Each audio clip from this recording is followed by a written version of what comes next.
Facebook မိတ်ဆွေတို့မင်္ဂလာပါကျွန်တော်ကနော်ရဲ့လူတောင်းပါအမေရိကန်ပြည်ထောင်စုမှာနေထိုင်တာဖြစ်တယ်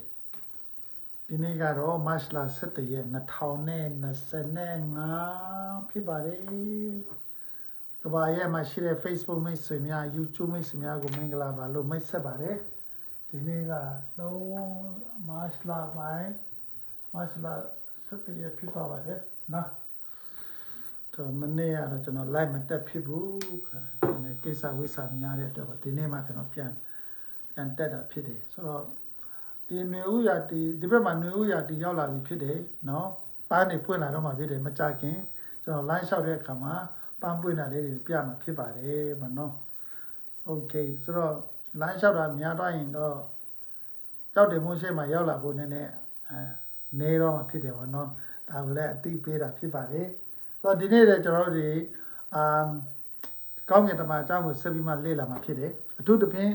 ဗုဒ္ဓဘာသာတို့မွတ်စလင်တို့ဟိန္ဒူတို့နတ်စားတို့မွတ်စလင်တို့ဒီညီကူတွေကဒီတမန်ကျမ်းစာတွေကကောင်းကင်တမန်အကြောင်းများကိုသူတို့ဘ ഹു ဒရမရထားဘူးပေါ့နော်ဆိုတော့ဒီညီကူတွေကလေ့လာလို့သိလို့တဲ့အရာတစ်ခုဖြစ်တယ်ပေါ့နော်တမန်ကျမ်းစာတွေကကောင်းကင်တမန်အကြောင်းကိုကျွန်တော်လေ့လာနေတာဖြစ်တယ်ပေါ့နော်ဆိုတော့ဒီကောင်းစီကိုကျွန်တော်ဘာဖြစ်လို့လေ့လာတာလဲဆိုလို့ရှိရင်ဟိုလွန်ခဲ့တဲ့3ရက်တုန်းကကချင်ပြည်နယ်ရှမ်းပြည်နယ်ကကချင်ပြည်နယ်ကလူငယ်တယောက်ရှမ်းပြည်နယ်မှာနေတဲ့ကချင်လူမျိုးတယောက်လူငယ်တယောက်ကျွန်တော်ကိုမေးတာဖြစ်တယ်ဆရာတဲ့တမန်ကျမ်းစာထဲမှာကောင်းကင်တမန်ဆိုတာကတဲ့လူနဲ့အတူရှိတယ်လို့ပြောတယ်တဲ့အဲ့ဒီကောင်းကင်တမန်ကမွေးကလေးကနေစပြီးတည်တဲ့အထိလူနဲ့အတူရှိသလားလို့သူကအဲ့လိုမေးတာဖြစ်တယ်အဲ့တော့အတူတူရှိသလားဆိုလို့ရှိတယ်လို့ပြောလို့ရတယ်လို့မရှိဘူးလားဆိုတော့မရှိဘူးလို့ပြောလို့ရတယ်ဖြစ်တယ်။ဘာလို့ဆိုတော့ကျမ်းစာအဖြစ်နော်သူကယေရှုခရစ်တော်ကပြောဆိုယေရှုခရစ်တော်ပြောတာကကလေးတွေကိုကြီးတဲ့ကောင်းကင်တမန်ရှိတယ်တဲ့ကလေးတွေကိုအမြဲတမ်းစောင့်ရှောက်တဲ့ကောင်းကင်တမန်ရှိတယ်လို့ပြောတယ်။ဒါဆိုရင်ကလေးဘဝမှာတော့ကောင်းကင်တမန်ရှိတာသိချသွားပြီ။ဒါပေမဲ့လူလက်နဲ့လူကြီးအသက်ကြီးသွားတဲ့အခါမှာဘယ်လိုလဲမရှိဘူးလား။ဆိုတော့ပြတဲ့ဒီဆာလံကျမ်း90ကိုဖတ်ကြည့်တဲ့အခါကျတော့တောလျာနဲ့တင့်ကိုစောက်ရှောက်စေခြင်းကကောင်းကင်တမန်တို့ကတင့်ဖို့မာထားတော်မူသည်ဖြစ်ရလို့ပြောတော့အော်ဒါကလူကြီးကိုပြောတာဆိုတော့လူကြီးဘဝတစ်လျှောက်လုံးမှာလည်းကောင်းကင်တမန်အတူရှိနိုင်တာဖြစ်သလိုယေရှုခရစ်တော်ရဲ့ဆာလံကျမ်းအရာဒါဝိမင်းကြီးရေးတဲ့ဆာလံကျမ်းအရာလူကြီးအသက်တာမှာကောင်းကင်တမန်အတူတူရှိနိုင်တဲ့ကဲ့သို့ရှိနိုင်တာကိုရေးထားတယ်ဒါပေမဲ့ယေရှုခရစ်တော်ပြောတာကကလေးဘဝမှာလည်းကောင်းကင်တမန်အတူရှိတယ်လို့ပြောတယ်။ဒါဆိုဒီကျမ်းချက်တွေကိုကြည့်ရင်တော့လူဘဝတက်တစ်ခုလုံးမှာကောင်းကင်တမန်ကငါတို့နဲ့အတူရှိတယ်ဆိုတာကိုပြောလို့ရတယ်။ဒါပေမဲ့ဒါကဘယ်လိုမျိုးလူကိုဆိုလိုတာလဲ။ကလေးဘဝကြတော့ဖရာသခင်ရှိတယ်မရှိဘူးဆိုတော့ကလေးတွေကမသိဘူး။အဲ့လိုမသိသေးတဲ့ဒီကလေးတွေအသက်တာထဲမှာတော့ကောင်းကင်တမန်ကရှိနေတာကျွန်တော်တွေ့ရတယ်ဒါပေမဲ့လူကြီးဖြစ်လာတဲ့အခါမှာကျတော့သူကကောင်းကင်တမန်ရှိတယ်မရှိဘူးဆိုတော့သူကသိသွားတယ်။ဖရာတကယ်ရှိတယ်မရှိဘူးဆိုတော့သူကသိသွားတယ်။အဲ့ဒီအရွယ်ရောက်တဲ့အခါမှာတိတက်လာတဲ့အရွယ်ကြမှာကြတော့ကိုက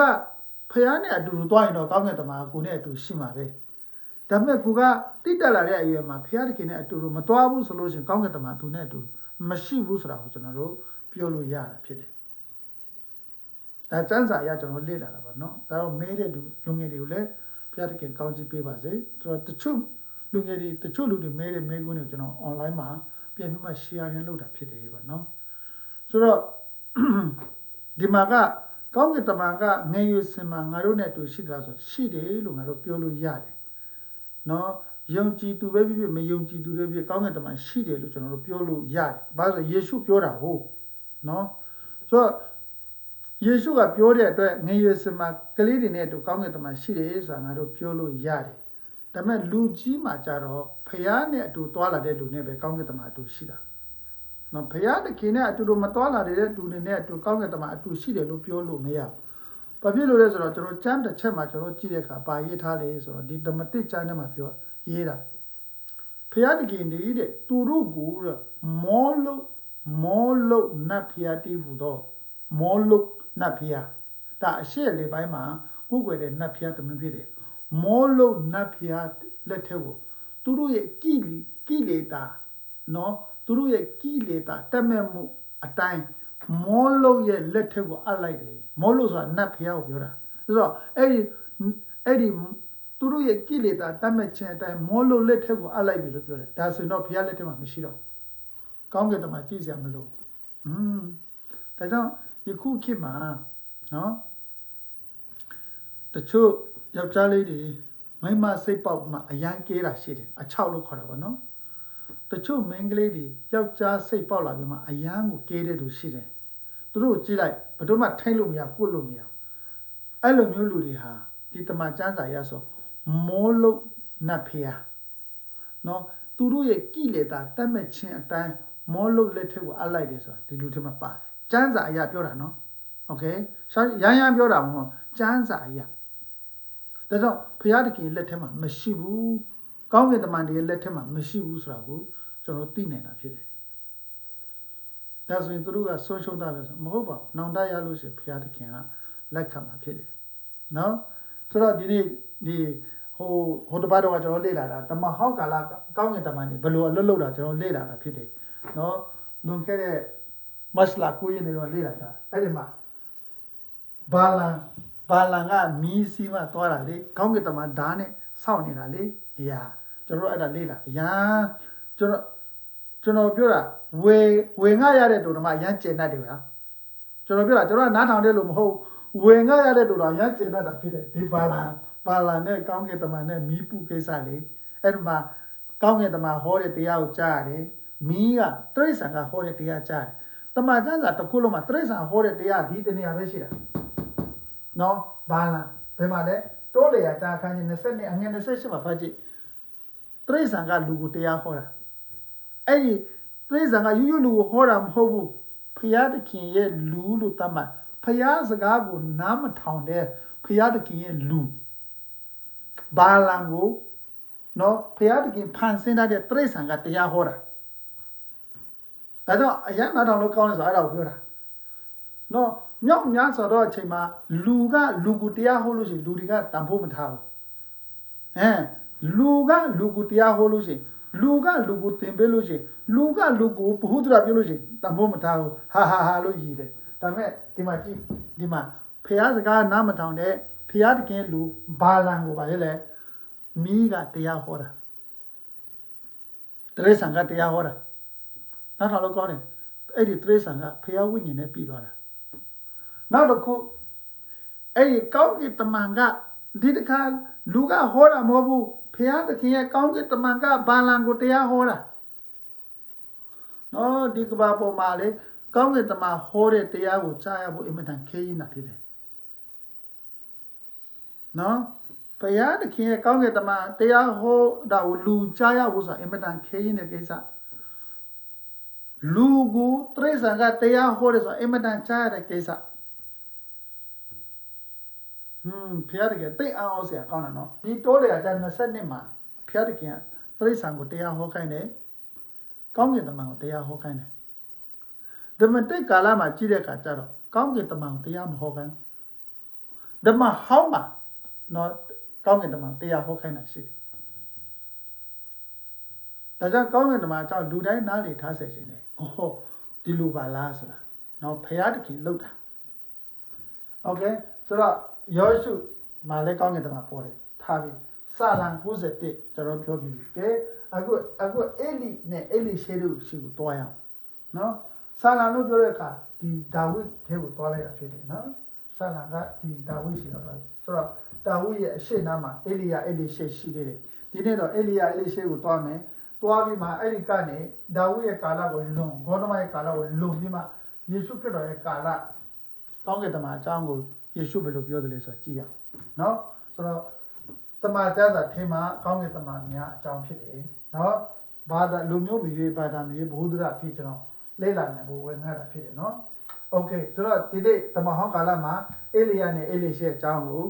သူတို့ကောင်းကင်တမန်နဲ့ဘယ်လိုတွေ့ခဲ့ကြလဲတွေ့ရအောင်နော်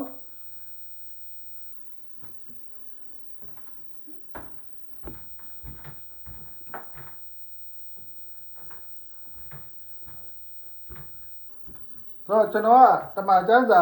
ဝယ်ငှလို့ဒီလူကခရိယန်ပဲဒီကောင်ခရိယန်ဟုတ်ပြီမတရားဟောတယ် no ကျွန်တော်ကနတ်စာကနေလာတာဖြစ်တယ်နော် နတ်စာကနေယေရှုခရစ်တော်ရဲ့တည်င်းစကားကိုကြားပြီးမှဒီနေ့တမန်ကျမ်းစာထဲက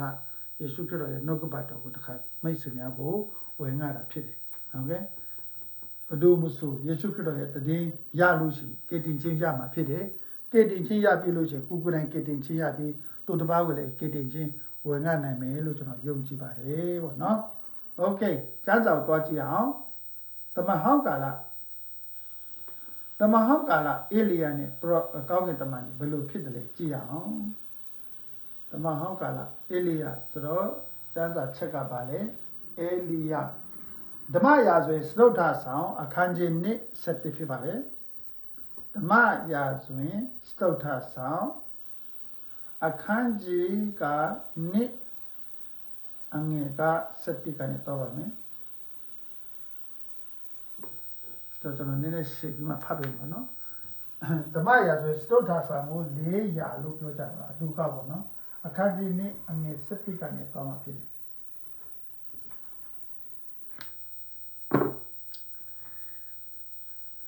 ဆိုတော့ဒါဝိဒါအခုဒါကျွန်တော်ဒီဟိုတနေ့ကျွန်တော်ဒါချရေးထားတာလေ့လာလို့လည်းဖြစ်တယ်အခုက2025ဒါပေမဲ့လုံခဲ့တော့နှစ်ပေါင်း1500မှာမိုဟာမက်လာတယ်လုံခဲ့တော့နှစ်ပေါင်း2000မှာယေရှုလာတယ်လုံခဲ့တော့နှစ်ပေါင်း2600မှာဂေါတမလာတယ်လုံခဲ့တော့နှစ်ပေါင်း3000မှာဒါဝိလာတယ်လုံခဲ့တော့နှစ်ပေါင်း3400မှာမောရှေတို့ကာလဖြစ်တယ်လုံခဲ့တော့နှစ်ပေါင်း4000မှာအာဗြဟံရဲ့ကာလလုံခဲ့တော့နှစ်ပေါင်း9000မှာနောရဲ့ကာလလုံခဲ့တော့နှစ်ပေါင်း6000မှာအာဒံရဲ့ကာလဖြစ်တယ်အဲ့ဒါလေ့လာလို့လွယ်အောင်ဖြစ်တယ်ဆိုတော့ကျွန်တော်တို့ကလုံခဲ့တော့နှစ်ပေါင်း3400မောရှေတို့ဘာလန်တို့ယောရှုတို့ကောင်းကင်တမန်နဲ့ပတ်သက်ခဲ့တာကိုကျွန်တော်တို့ရေးတာဖြစ်တယ်အဲ့ဒါကိုလေ့လာတာဖြစ်တယ်ဆိုတော့အဲ့ဒီကနေဒီဘက်နည်းနည်းအရုရှိဘက်ကိုပေါ့နော်ဒီဘက်ကိုတိုးပြီးမှလေ့လာတော့ဖြစ်တယ်အခုအေလိယအကြောင်းလေ့လာရအောင်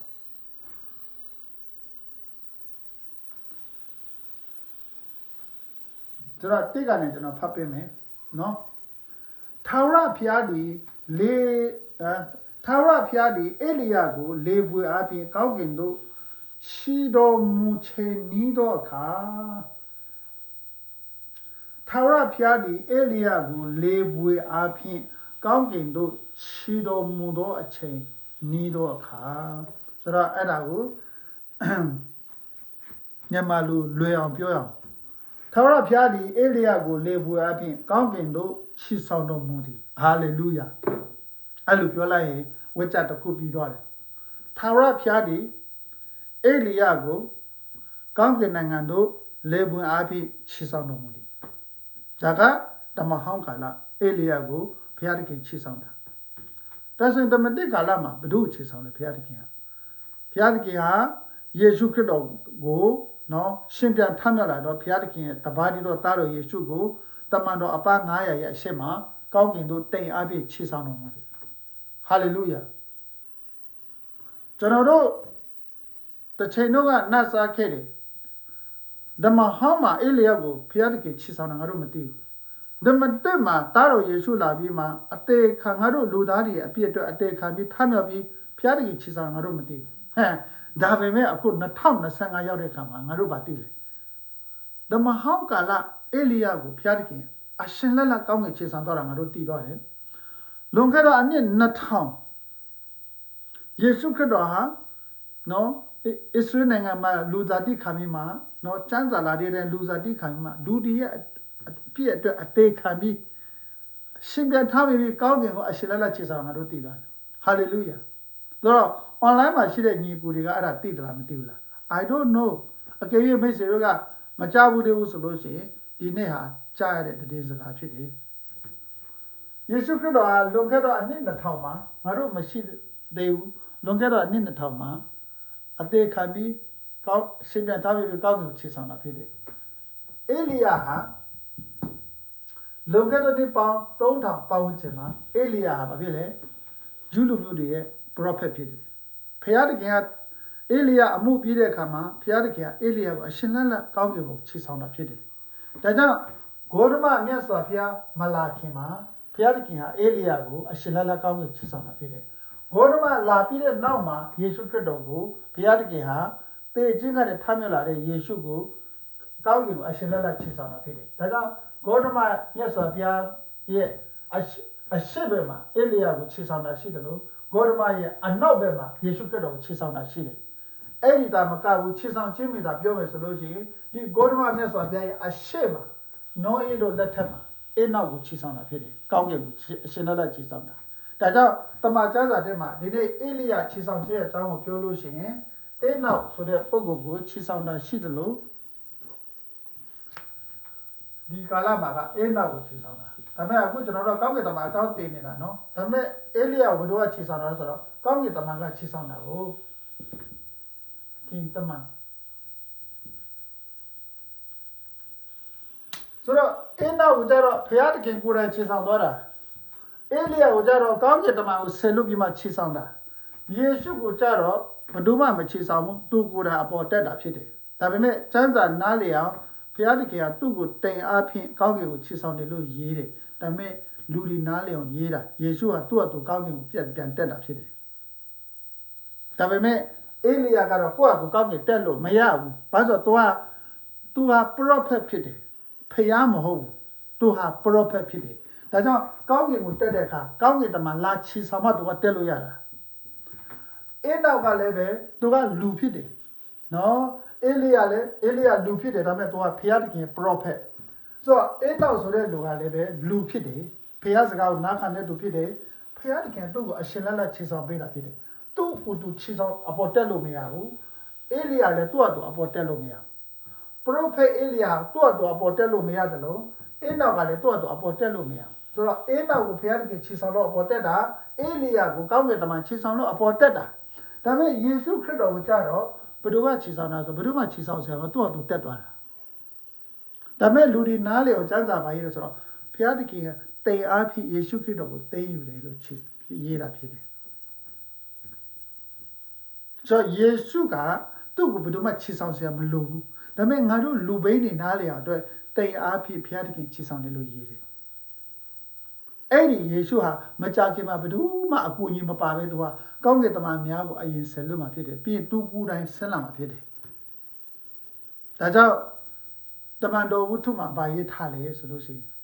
တမန်တော်ဒီဟာယေရှုခရစ်တော်ခြေဆောင်သွားတာကိုကြည့်ပြီးမှအိုးပြီးမှဗဇတ်ဟောင်းသားနဲ့ကြည့်နေတဲ့အချိန်မှာကောင်းကင်တမန်ဝတ်လုံပြူဝတ်တဲ့ကောင်းကင်တမန်နှစ်ပါးပေါ်လာတယ်ဟဲဂါလိလဲလူတွေနင်တို့ဘာကိုကြောက်ကြည့်နေတာလဲနင်တို့အရှိမခြေဆောင်သွားတဲ့နင်တို့တခင်ခရစ်တော်ဟာနော်မကြမမြင့်မြင်သူကကောင်းကင်ကိုတခါပြလာလိမ့်မယ်တို့တော့ကောင်းကင်တမန်ကလာနိုးပေးရတယ်တမန်တော်ဒီယေရှုအပေါ်တက်သွားတာအော်ပြီးမှကြည့်နေတာကောင်းကင်တမန်ကဟေးဘာငေးကြည့်နေတာလဲနင်တို့ရှေ့မှာခြေဆောင်သွားတဲ့ယေရှုဟာနင်တို့ရှေ့မှာတခါဆက်လာလိမ့်မယ်အဲ့ဒါပါလို့ခြေဆောင်ခြင်းကိုပြောတာဒါကြောင့်ဒီနေ့ကျွန်တော်တို့ကနတ်ဆိုင်မှာမွေးတော်ညာလဲပဲဒီနေ့ယေရှုခရစ်တော်ရဲ့ဖန်ဆင်းခြင်းယေရှုခရစ်တော်ကယ်တင်ခြင်းငါတို့တည်သွားတယ်တည်သွားတာမှကခြေဆောင်ခြင်းကိုလည်းငါတို့တည်ထားတာဖြစ်တယ်ဒါကျွန်တော်တို့တည်ထားတယ်လို့ပဲဒီနေ့ online မှာရှိတဲ့ဗုဒ္ဓဘာသာတို့မွတ်စလင်တို့ဟိန္ဒူတို့နတ်စာတို့မြောက်မြတ်စွာသောခရစ်ယာန်ကြီးကိုတည်စေခြင်းတယ်ယေရှုခရစ်တော်ဟာခြေဆောင်ခြင်းကလာမှာဖြစ်တယ်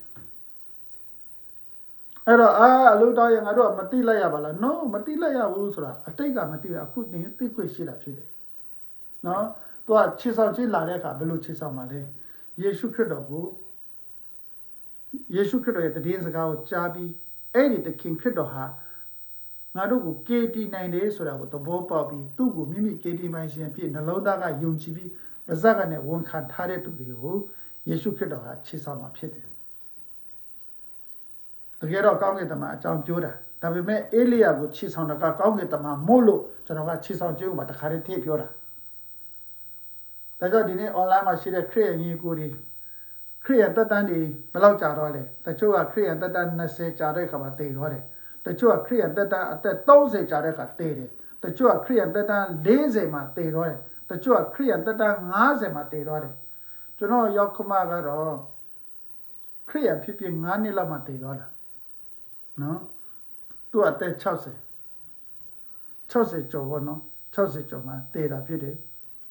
ခရစ်တော်ကိုရပြီးကေတင်ချင်းရပြီး9နှစ်လောက်မှတည်တာအခုနကျွန်တော်ပြောတဲ့စကားတွေမှာတချို့ဟာခရစ်ယာန်ဖြစ်ပြီး10နှစ်မှတည်ရတယ်တချို့ကအနှစ်20တချို့ကအနှစ်30တချို့ကအနှစ်40တချို့ကအနှစ်50တချို့ကအနှစ်80တချို့က80မှတည်ကြတယ် ဘေခရိယဖြစ်ပြီးဘယ်နှစ်ပါပဲတည်ယေရှုခရစ်တော်ဟာမိမိကေဒီပိုင်ရှင်ဖြစ်တယ်ဆိုတာကိုသိရှိနားလည်သွားပြီးနည်းနည်းနှလုံးသားပြီးယုံကြည်ပြီးပါဇက်နဲ့ဝန်ခံသွားတဲ့သူတိုင်းဟာတည်သွားရင်လည်းပဲယေရှုခရစ်တော်ကချစ်ဆောင်ခြင်းနဲ့မှရှင်ပြန်ထမြောက်ခိုင်းမှာဖြစ်တယ်ယေရှုခရစ်တော်ကရှင်ပြန်ထမြောက်ခိုင်းမှာဖြစ်တယ်ရှင်ပြန်ထမြောက်ပြီးရှင်ပြန်ထမြောက်တဲ့ခန္ဓာကိုယ်နဲ့ကောင်းကင်ကိုချစ်ဆောင်မှာဖြစ်တယ်ဆိုတော့တခြားဖရာကိုယ်ွယ်တဲ့လူတွေကဟာဗုဒ္ဓဘာသာကိုယ်ွယ်တဲ့ဂေါတမကိုယ်ွယ်တဲ့လို့ဟာအဲ့ဒါမဖြစ်နိုင်ဘူးညာဂေါတမဟာနဲ့တွေးခေါ်မယ်ဆိုရင်တော့မဖြစ်နိုင်ပါဘူးဟိန္ဒူကိုယ်ွယ်တဲ့လူတွေကမဖြစ်နိုင်ဘူးလို့ပြောမှဖြစ်တယ်ဟိန္ဒူ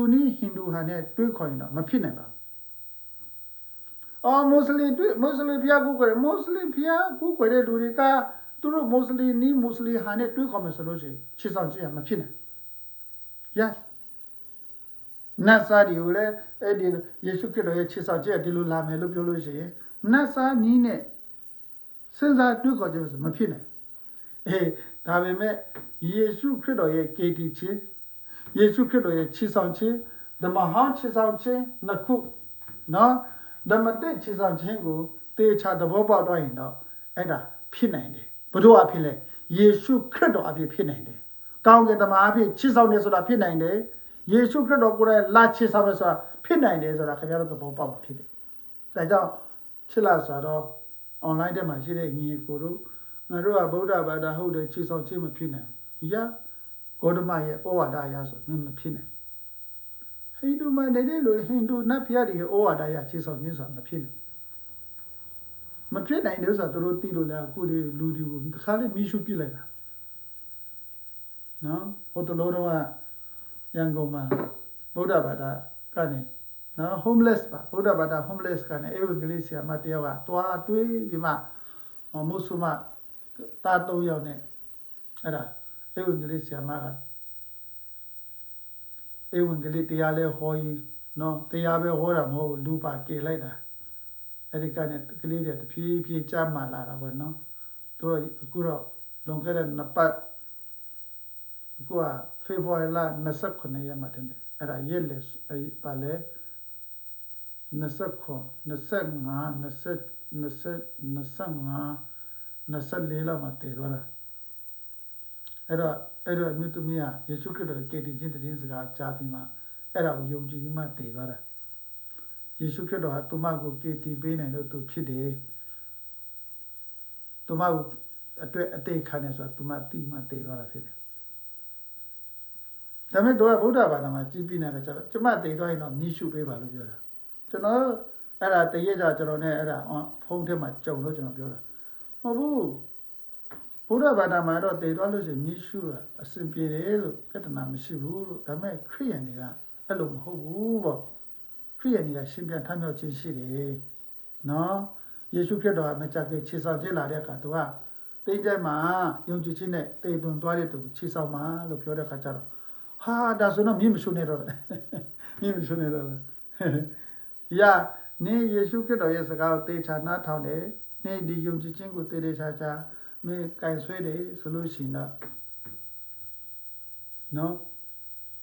အုတ်ကူနဲ့ဗာနဲ့မြုပ်နိုင်တာကောင်းတယ်ကျမပဲစာမရှိဘူးတဲ့ကျမတေအုတ်ကူနဲ့ဘယ်လိုမြုပ်လို့ရမှာလဲတဲ့အဲ့နဲ့ကျမတေတော့လို့ရှိဆရာကျမကိုအုတ်ကူနဲ့ချပေးနိုင်မလားတဲ့အဲ့လိုပြောတာအဲ့ကျွန်တော်ပြောတာနေယေရှုနေကေတင်ချင်းတကယ်တာရတယ်ဆိုလို့ရှိရင်နေအတွက်အုတ်ကူချတာမခက်ပါဘူးလို့ငါတို့ကူညီပေးလို့ရတယ်လို့ဘာလို့ဆိုတော့ငါတို့ယုံကြည်သူတွေကခြေဆောင်မှာခြေဆောင်ချင်းမှာထမြောက်လာမှာတင်းချမ်းကနေထမြောက်လာမှာလို့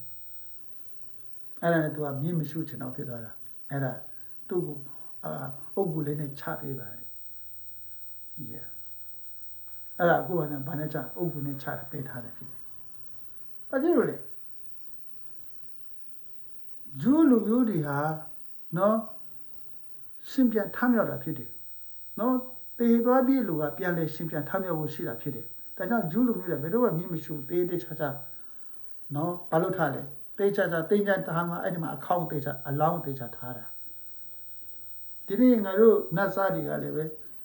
ဗါလေဒီဂျူးတွေရဲ့ဖခင်အကြောင်းငါတို့ကြားတဲ့အခါမှာငါတို့ရှင်ပြန်ထမြောက်ဖို့ရှိဆိုတာသိတဲ့အခါမှာခ ရိယန်တွေတင်းကျဲမှာဘယ်တော့မှမြင့်မရှိတော့အမြဲတမ်းတိတ်ချာချာဒီအတုပထမြောက်လာဖို့ရှိတဲ့အတွက်တိတ်ချာချာတင်းကျဲတွေတစ်ခုဖြစ်တစ်ထပ်ပြီးတစ်ထပ်လို့တာအခုကျွန်တော်နောက်ပိုင်းမြန်မာပြည်ကခရိယန်တင်းကျဲကြည့်တာတစ်ထပ်ပြီးတစ်ထပ်ပြီးဒါနိုင်ငံသားနဲ့လာတဲ့ style ဟုတ်တယ်နော်ဒီဘက်မက္ကဆီကိုတို့ဘာလို့နိုင်ငံမှာလို့တော့အမေရိကဘာတော့နေရာအများကြီးရှိတယ်နော်နေကြီးဝယ်မှလွတ်လပ်မျိုးလို့ရတယ်ဟိုလွန်ခဲ့တဲ့ဒီဇင်ဘာလတုန်းကကျွန်တော်တို့ဝင်ခွက်တယောက်တောင်ဟိုးတန်းမှာမြုပ်ထားတာတိတ်ချာချာအကောင့်ချတာပဲရှင်ပြန်ထမြောက်လာဖို့အတွက်ဆိုရန်ကုန်မှာတော့လူနေများလာလို့တော့မသိဘူးတင်းချမ်းနေတယ်လို့ထပ်တော့တယ်ရှင်ပြန်ထမြောက်လာမှာနော်ယုံကြည်ခြင်းနဲ့တကယ်တည်လွန်တယ်နော်ခရစ်တော်ဟာမိမိကိုဘယ်လိုကေတင်ပိုင်ရှင်ဘယ်လိုကေတင်လဲဆိုတာကိုတေချာသဘောပေါက်ပြီးနှလုံးသားနဲ့ယုံကြည်ပြီးပါဇက်ကနေဝန်ခံသွားပြီးခရစ်တော်ရဲ့အလိုတော်တိုင်းအသက်ရှင်တော်တဲ့ခရိယန်တွေဟာအဲ့လိုပစ္စံအများကြီးပေးပြီးမှအုတ်ဂူထဲမှာထည့်ထားတာတန်ဖိုးရှိတယ်ကျွန်တော်ပြောတာတန်တယ်ဘာလို့တော့ထမြောက်လာမှာဟုတ်ဒါပေမဲ့ကျွန်တော်ပြောတာခြေဆောင်ခြင်းကထမြောက်လာမျိုးလို့ကျွန်တော်တို့အဲ့လိုမျိုးတာတန်တယ်လို့ကျွန်တော်ပြောချင်တယ်နော်ခြေဆောင်ခြင်းမှာထမြောက်လာမျိုးခရိယန်မှာလို့ရှိရင်အုတ်ဂူထဲမှာထည့်ပြီးမှအဲ့လိုလုပ်ပေးတာပစ္စံအကုန်ကြခံမှမြုပ်ပေးတာတန်တယ်လို့ကျွန်တော်ပြောချင်တယ်ဒါပေမဲ့ညကေတင်ချင်းစိတ်ချမှုလည်းမရခရိယန်ဘာသာဝင်တယ်လို့ပြောတယ်အတ္တတာပြောင်းလဲခြင်းလည်းမရှိနော်မခိုးနဲ့ဆိုခိုးမလိန်နဲ့ဆိုလိန်မစားနဲ့ဆိုစားနော်ဝိညာဉ်တော်ဆိုလည်းလက်မခံဟာလေလုယာလည်းလက်မခံအာမင်လည်းလက်မခံတည်သွားတယ်နေ့ကိုပက်ဆာအများကြီးကုန်ကြခံပြီးမှမင်းကိုအုတ်ကူနဲ့မြုပ်ပေးတယ်ခြေဆောင်ချင်းကြနေမပါဘူးအဲ့ဒီအုတ်ကူအတွက်ရှုံးတယ်နှမျောတယ်ကျွန်တော်ပြောတာမနှမျောဘူးလားနှမျောဖို့ကောင်းတယ်ဒီချိန်ကစီးပွားရေးကြက်တဲ့အချိန်နဲ့တွေ့တယ်အုတ်ကူတကူဆိုတာနေတာမဟုတ်ခြေဆောင်ချင်းမှာမထမြောက်ပါတေချာလို့ရှိရင်ခင်ဗျားကိုမီးရှုလိုက်တာကောင်းတယ်မဟုတ်လားခြေဆောင်ချင်းမှာမထမြောက်ဘူးဆိုတော့ဒီကိုပစ္စာကြောကုန်ကြခံနေတော့နင်းမီးရှုပြီးပြီးရောဒါပေမဲ့ခြေဆောင်ချင်းမှာထမြောက်မယ်ဆိုတာကိုကေတင်ကြီးစိတ်ကြောင့်တကယ်ရလို့ရှိရင်အုတ်ကူထဲမှာတေချာထည့်ထားငွေကြေးကုန်ကြခံပြီးဘာလို့တော့ထမြောက်မှာဖြစ်တယ်တန်တယ်လို့ကျွန်တော်ပြောချင်တာဖြစ်တယ်နော်ဟိုအတိတ်တည်းပြောမိသွားတယ်ဆိုရင်လည်းခွင့်လို့ပေါ့ဗျာဒါကစီးပွားရေးနည်းနဲ့ပြောတာဖြစ်တယ်နော်ဘုရားသခင်ကောင်းချီးပေးပါစေဆိုတော့ဒီနေ့ယေရှုခရစ်တော်ရဲ့ကေတင်ခြင်းကိုကြားဘူးသွားတဲ့သူသဘောပေါက်သွားတဲ့လူကခြေဆောင်ခြင်းရှိတယ်ဆိုတာသိသွားတာဖြစ်တယ်ခရိယာဟုတ်ပြီမှခြေဆောင်ခြင်းရှိမှလည်းမသိမရှိမှလည်းမသိအဲ့ဒါမင်းစာခရိယာမဟုတ်ဘူးနာမည်ခံပဲရှိသေးတာဖြစ်တယ်ဆိုတော့ခရိယာမှာ၃မျိုးရှိတယ်ဆိုတော့ဟိုတနေ့ကကျွန်တော်လမ်းလျှောက်ရင်းလည်းပြောတယ်ဘာသာဝင်ထားတဲ့နာမည်ခံခရိယာတစ်မျိုးပြီးလို့ရှိရင်အဲ့ဒီဘာသာထဲမှာမွေးလာတာမွေးရပါခရိယာကတစ်မျိုးအဲ့ဒါမိယုဖလာခရိယာဟိုကသူချဘာသာကနေခရိယာဘာသာထဲဝင်လာတာအဲ့ဒါနာမည်ပြောင်းသွားတယ်သူကနာမည်ခံခရိယာဗုဒ္ဓဘာသာကနေခရိယာပြောတာနာမည်ခံခရိယာနတ်စာကနေခရိယာဘာသာပြောနာမည်ခံခရိယာသူကအရင်တော့တခြားနာမည်ရှိတာဟုတ်မွတ်စလင်ကလည်းခရိယာပြောတယ်နာမည်ခံခရိယာ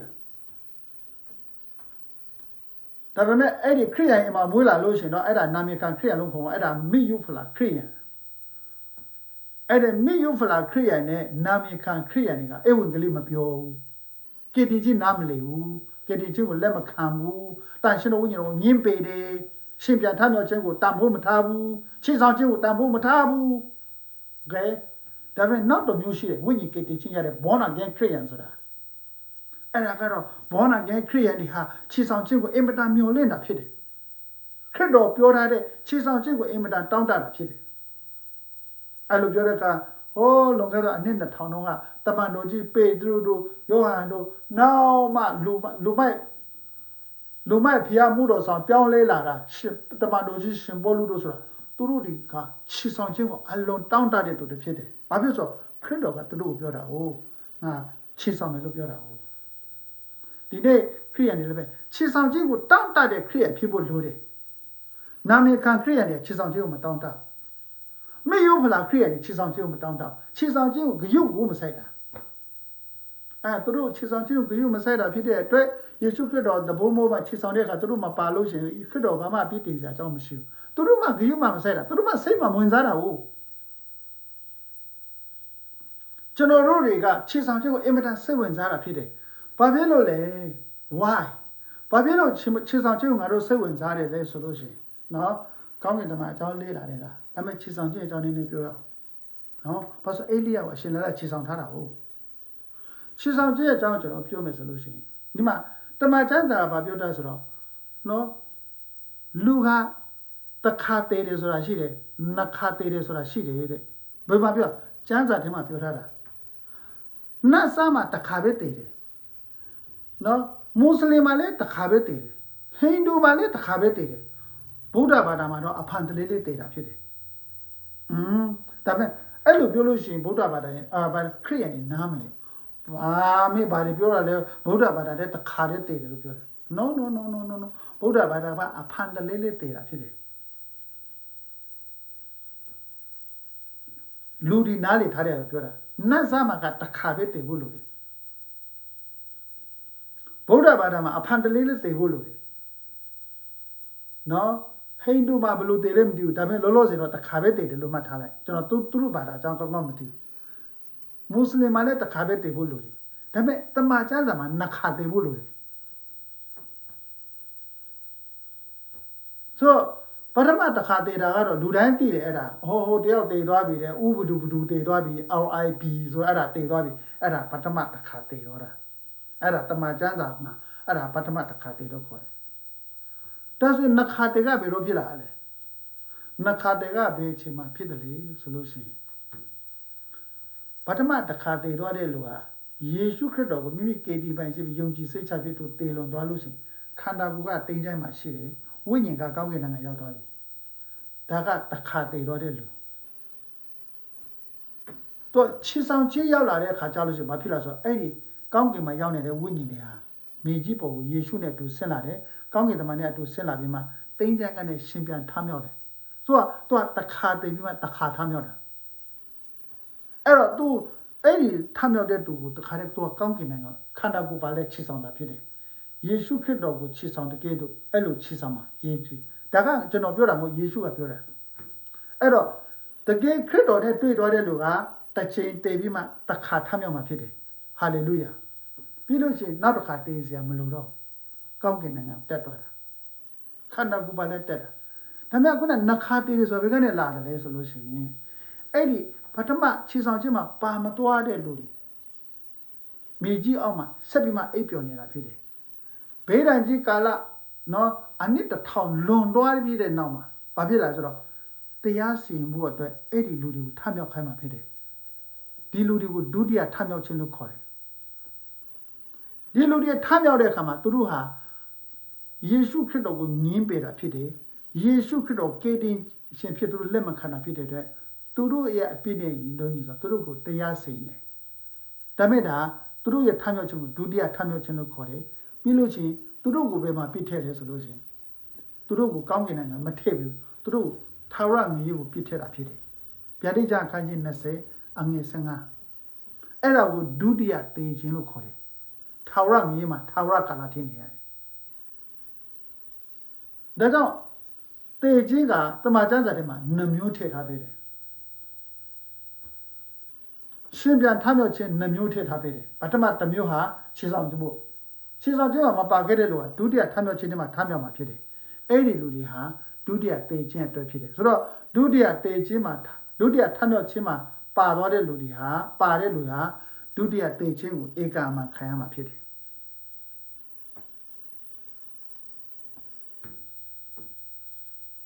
ဗုဒ္ဓဘာသာမှာဘာဖြစ်လို့အဖန်တလဲလဲတည်တာလဲခရိယန်ကြီးကူတွေလဲနားလည်အောင်နည်းနည်းရှင်းပြရအောင်ဒါကတကယ်တော့ကျတော့ဗုဒ္ဓဘာသာတွေရှင်းရမှာကျွန်တော်ရှင်းစရာမလိုဘူးဒါပေမဲ့ဗုဒ္ဓဘာသာတွေလည်းခရိယန်တွေနားလည်အောင်ရှင်းမှာမဟုတ်ဘူးအဲ့ဒါကျွန်တော်ပဲရှင်းပြလိုက်ဗုဒ္ဓဘာသာမှာသူကအဖန်တလဲလဲတည်ရတယ်အကျဉ်းချင်းတည်ရတာဖြစ်တယ်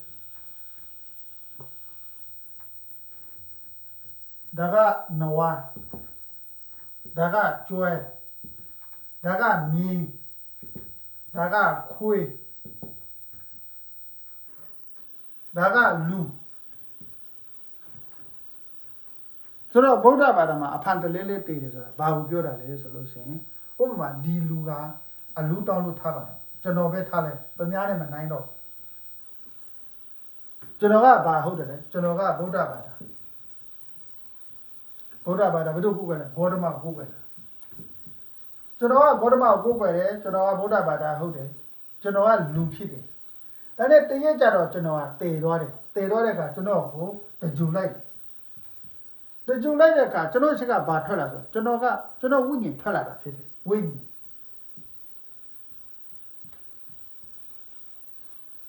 အဲ့တော့ကျွန်တော်မိသားစုတွေကကျွန်တော်ကိုဗုဒ္ဓဘာသာတင်းကျပ်မှာတကြူပေးတယ်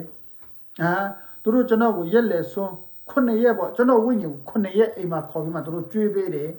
ကျွေးပေးပြီးတဲ့အခါသူတို့စိတ်တိုင်းကြတဲ့နေရာပေါ့နော်အလူတောင်းတော့စေတီမှာပဲပို့လိုက်မယ်ဆိုမှစေတီမှာပို့ပေးရင်လည်းကျွန်တော်ကစေတီကိုရောက်သွားတယ်ဒါမှမဟုတ်ငါအလူတောင်းတော့ညောင်ပြောင်းမှာပဲထားလိုက်မယ်ဆိုတော့ညောင်ရစ်ကအေးပါတယ်ဆိုမှညောင်ရစ်ချတဲ့အလူတောင်းဝိညာဉ်ညောင်ရစ်ကိုရောက်သွားတယ်လမ်းစုံလမ်းကအလူတောင်တော်ချင်ရသွားပါစေကွာဆိုမှလမ်းစုံလမ်းကွာမှာကျွန်တော်ဝိညာဉ်ကိုသွားချပင်းလေကျွန်တော်ကတော့အဲ့ဒီလမ်းစုံလမ်းကွာကနေကျွန်တော်သွားတဲ့သူတို့လူချင်တဲ့နေရာကိုသွားတော့မှာဖြစ်တယ်အဲ့လိုမှမဟုတ်ပဲကျွန်တော်မိသားစုတွေကကျွန်တော်ဝိညာဉ်ကိုတင်းချမ်းကုန်းမှာပြန်သွားပို့ပေးတယ်ဆိုတော့ကျွန်တော်ကတင်းချမ်းမှာနေရမှာဖြစ်တယ်ဆိုတော့မိသားစုဝင်တွေကကျွန်တော်ကိုတင်းချမ်းမှာပြန်ပို့ပေးလို့ချင်းကျွန်တော်ဝိညာဉ်ကတင်းချမ်းမှာဒါကြောင့်မြန်မာပြည်မှာတင်းချမ်းရွှေ့တဲ့အခါလူတွေအများကြီးလိုက်တက်တာအဲ့ဒါကြောင့်ဖြစ်တာအဲ့ဒါတင်းချမ်းမှာပြန်ပို့ထားလို့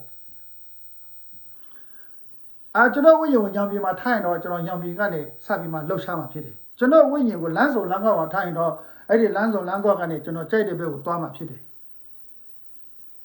အကယ်၍ကျွန်တော်စေတီပထုမှာထားရင်တော့ဒါလည်းတစ်မျိုးကောင်းတာပေါ့နော်စေတီမှာထားလို့ရှိရင်ကောင်းမလေးချောချောလို့လာလို့ရှိရင်အသာလည်းဝင်တော့မှာဖြစ်တယ်မဟုတ်လားဘာဖြစ်လို့ဗုဒ္ဓဘာသာမှာဝင်စားလို့ရတာဟုတ်နော်ကျွန်တော်ထင်တာကတော့စေတီမှာထားတာစေတီမှာတော့ပို့တာအကောင်းဆုံးပဲကျွန်တော်ထင်တာပေါ့ကျွန်တော်ဟာနဲ့ကျွန်တော်တွက်တာဘာလို့စေတီမှာတော့လို့ရှိရင်တထေးလေးလာတယ်ကွာဆင်းရဲတဲ့လူလည်းလာတယ်ရုပ်ချောတဲ့လူလည်းလာတယ်ရုပ်မချောတဲ့လူလည်းလာတယ်မျိုးယဉ်ကျေးတဲ့လူလည်းလာတယ်မယဉ်ကျေးတဲ့လူလည်းလာတယ်ပတ်စံရှိတဲ့လူလည်းလာတယ်မရှိတဲ့လူလည်းလာတယ်အဲ့ဒါပဲကိုကြိုက်တဲ့တယောက်ကိုဝင်သွားလို့ရတယ်လေမရဘူးလားရတော့ဘာလို့ဗုဒ္ဓဘာသာမှာလူဝင်စားတယ်ဆိုတာရတာဟုတ်ဒါကြောင့်စေတီမှာတော့အကောင်းဆုံးပဲလူဆုံးတာဟုတ်အဲ့ဒီမှာကိုကြိုက်တဲ့လူတွေဝင်သွားလိုက်ပြီးသွားပြီပါသွားပြီဒါပေမဲ့ကျွန်တော်ကကျွန်တော်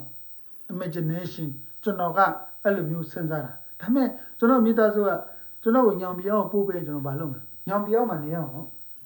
တင်းကျပ်မှာပို့ပေးကျွန်တော်ဝိညာဉ်တင်းကျပ်ဆိုတော့ဒီမှာကျတော့ရွေးချယ်စရာရှိတယ်ကျွန်တော်ဝိညာဉ်နော်စေတီလားညောင်ပြင်လားလမ်းစုံလားတချို့တော့ဈေးကျဈေးချမှာပို့ပေးတာမဆိုဈေးမှာကအစတောက်တယ်အများကြီးရှာကြိုက်တဲ့ဆန်ဝင်တွေ့လို့ရတယ်လေโอเคဈေးမှာပို့ပေးတယ်โอเคအကောင်းဆုံးကတော့ဈေးကအကောင်းဆုံးပဲကြိုက်တာအကုန်ရတာဟုတ်နော်ကြိုက်တဲ့ဆန်ဝင်တွေ့လို့ရကိုကဝိညာဉ်လည်းဘယ်သူမှမမြင်ရဘူးလေဟုတ်တယ်မဟုတ်လားကိုကဝိညာဉ်ဖြစ်နေဆိုင်မှာနိုင်သွားတယ်သူခင်ဗျားမှမမြင်ရတာကြီးကိုကဝိညာဉ်ဖြစ်သွားပြီလေအေးကျွန်တော်တွေ့တော့ဈေးကအကောင်းဆုံးရင်နောက်တစ်ခုကဘာဖြစ်လဲစေတီနေရအကောင်းဆုံးပဲလူတကာလာမှဝတ်ပြုတဲ့နေလားစုခုတဲ့နေဘာလို့ဝင်စားလို့လွယ်တယ်အဲ့ဒီနေရာတွေโอเคဒါကကျွန်တော်ရဲ့ imagination ပြောတာကဲဒီမှာတေတော့ဒါနဲ့ကျွန်တော်ကထားပါညောင်ပြည်မှာကျွန်တော်သွားချခဲ့တယ်ညောင်ပြည်မှာချပေးတယ်ညောင်ပြည်မှာချပေးလို့ရှိရင်ညောင်ပြောင်းတဲ့လူတွေဝီးကြော်သွားတယ်ဘယ်လိုဝင်စားချင်ဝင်စားလို့ရ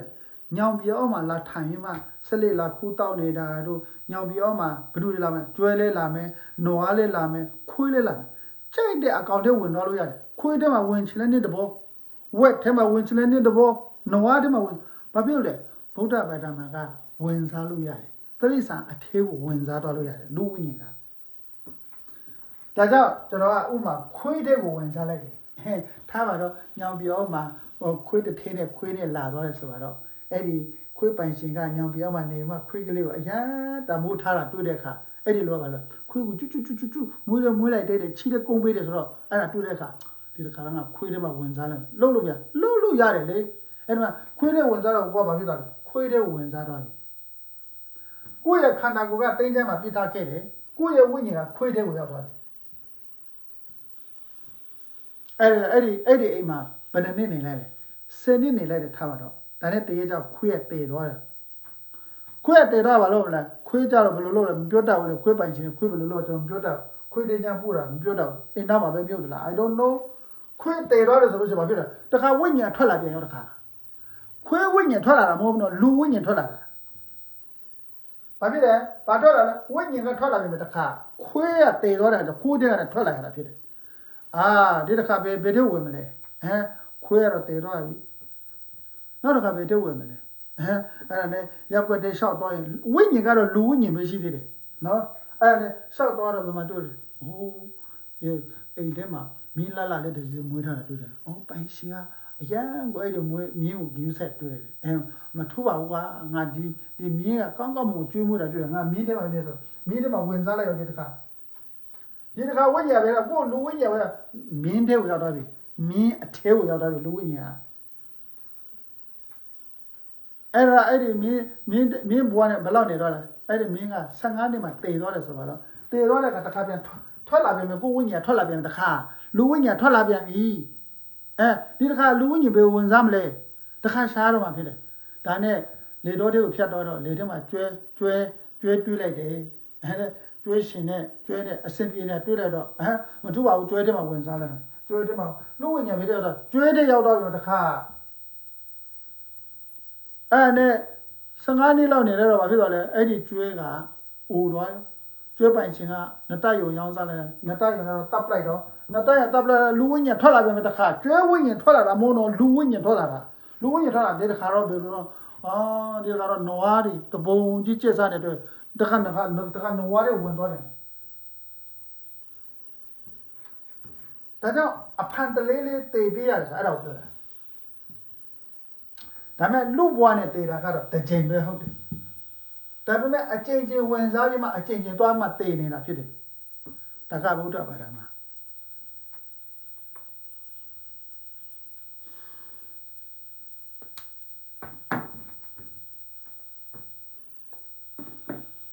လူကတခါတေပြီးလူဝိညာဉ်ကအဲ့လိုတဖန်ဖန်ဝင်စားတာဒါကဗုဒ္ဓဘာသာဒီထဲမှာဂေါတမရဲ့တရားတော်ထဲမှာလူကတခါပဲတည်တယ်လူဘဝနဲ့တခါပဲတည်ပြီးမှအဲ့ဒီလူဝိညာဉ်ထွက်လာပြီးမှတရိစ္ဆာန်တကာထဲဝင်စားပြီးမှအဖန်တလေးလေးတည်နေတာဘုရားတွေ့ဂေါတမတွေ့တာဖြစ်တယ်ဒါကြောင့်ဗုဒ္ဓဘာသာမှာတည်ခြင်းကအဖန်တလေးလေးရှိတယ်ဆိုအဲ့ဒါကိုပြောတာဒါပေမဲ့တည်တည်ချာချာလူဘဝနဲ့တည်တာတခါပဲရှိတာလူဝိညာဉ်ဟာလူဘဝနဲ့တည်တာတခါပဲရှိတယ်အခုလူဒီမှာတည်တာကလူဝိညာဉ်မတည်ဘူးတိရစ္ဆာန်ခန္ဓာကိုယ်ပဲတည်တာဒါပေမဲ့လူခန္ဓာကဒီမှာတစ်ချိန်ပဲတည်တာဆိုတော့ဒါကြောင့်ဗုဒ္ဓဘာသာမှာအကျဉ်းချင်းတည်တယ်ဆိုတာရှိတာဖြစ်တယ်ဆိုတော့ဒီနေရာမှာတမန်ကျမ်းစာလေ့လာတဲ့ခရိယန်တွေပဲဖြစ်ဖြစ်တမန်ကျမ်းစာမလေ့လာတဲ့ဗုဒ္ဓဘာသာပဲဖြစ်ဖြစ်သို့မဟုတ်တမန်ကျမ်းစာလေ့လာတဲ့တခြားဘာသာဝင်တွေကျွန်တော်ပြောချင်တယ်ရှင်မာကုအခန်းကြီး9မှာဗာတွေ့ရတယ်လူတယောက်ထဲကိုလေကောင်နတ်ဆိုအကောင်2000ဝင်ထားတာကျွန်တော်တွေ့ရတယ်လေကောင်နတ်ဆိုတကောင်ပဲဝင်ထားတာမဟုတ်တော့အကောင်2000ဝင်ထားတာလူတယောက်ထဲမှာဝင်ထားတာအဲ့ဒီနတ်ကယေရှုနဲ့တွေ့တဲ့အခါမှာအမြင့်ဆုံးသောဘုရားသခင်ရဲ့သားတော်ယေရှုငါတို့ကိုမငင်းဆဲပါနဲ့ပြက်ဝတ်ပြီးမှတောင်းပန်တယ်ငါတို့ကိုဟိုတောင်ပေါ်မှာရှိတဲ့ဝက်ထဲကိုဝင်ခွင့်ပေးပါလို့နတ်ကတောင်းဆိုတာဖြစ်တယ်ဆိုတော့လေကောင်နတ်ကလူထဲမှာပဲနေလို့ရတာမဟုတ်လေကောင်နတ်ကတိရစ္ဆာန်အထဲမှာဝက်အထဲမှာနေလို့ရတယ်ဆိုတော့ကျမ်းစာကဖော်ပြတယ်ဒါကြောင့်ဒီနေ့ online မှာရှိတဲ့ခရိယန်ညီကိုမြောက်လည်းသိစေချင်တယ်လေကောင်နတ်စုဟာလူအထဲမှာနေတတ်တယ်လို့လေကောင်နတ်စုမှာကိုယ်အိမ်မှာမွေးတဲ့ဝက်ထဲမှာလည်းနေတတ်တယ်အဲ့ဒါညင်းလို့မရလေကောင်နတ်စုမှာလူထဲမှာနေတတ်တဲ့ကဲတော့ကိုယ်အိမ်မှာရှိတဲ့နွားတဲ့ကိုလည်းဝင်လို့ရတယ်လေကောင်နတ်စုဟာလူထဲမှာနေတတ်တဲ့ကဲတော့ကိုယ်အိမ်မှာရှိတဲ့ကျွဲတဲ့ကိုပဲဝင်လို့ရတယ်လေကောင်နတ်စုဟာလူထဲမှာဝင်တတ်တဲ့ကဲတော့နော်အဲ့ဒီလေကောင်နတ်စုဟာဘာလဲတာမြင်းအထက်ကိုလည်းဝင်လို့ရတယ်လေကောင်နတ်စုဟာကျန်းစာလာရလူထဲမှာဝင်တတ်တယ်လို့အဲ့ဒီလေကောင်နတ်စုဟာလူထက်ကထွက်ပြီးလို့ရှိရင်ခွေးထဲမှာလည်းဝင်လို့ရတယ်လေကောင်နတ်စုဟာလူထဲမှာနေတတ်တဲ့ကဲတော့အဲ့ဒီလေကောင်နတ်စုဟာခြင်တစ်ထဲမှာလည်းဝင်နေလို့ရတယ်လေကောင်နတ်စုဟာလူထဲမှာနေတတ်တဲ့ကဲတော့အဲ့ဒီနတ်စုဟာဘာဖြစ်လဲ စင်ထဲမှာလည်းဝင်လို့ရတယ်ဆိုတော့ဝင်လို့ရတာမဟုတ်ထွက်လည်းထွက်လို့ရတယ်သူက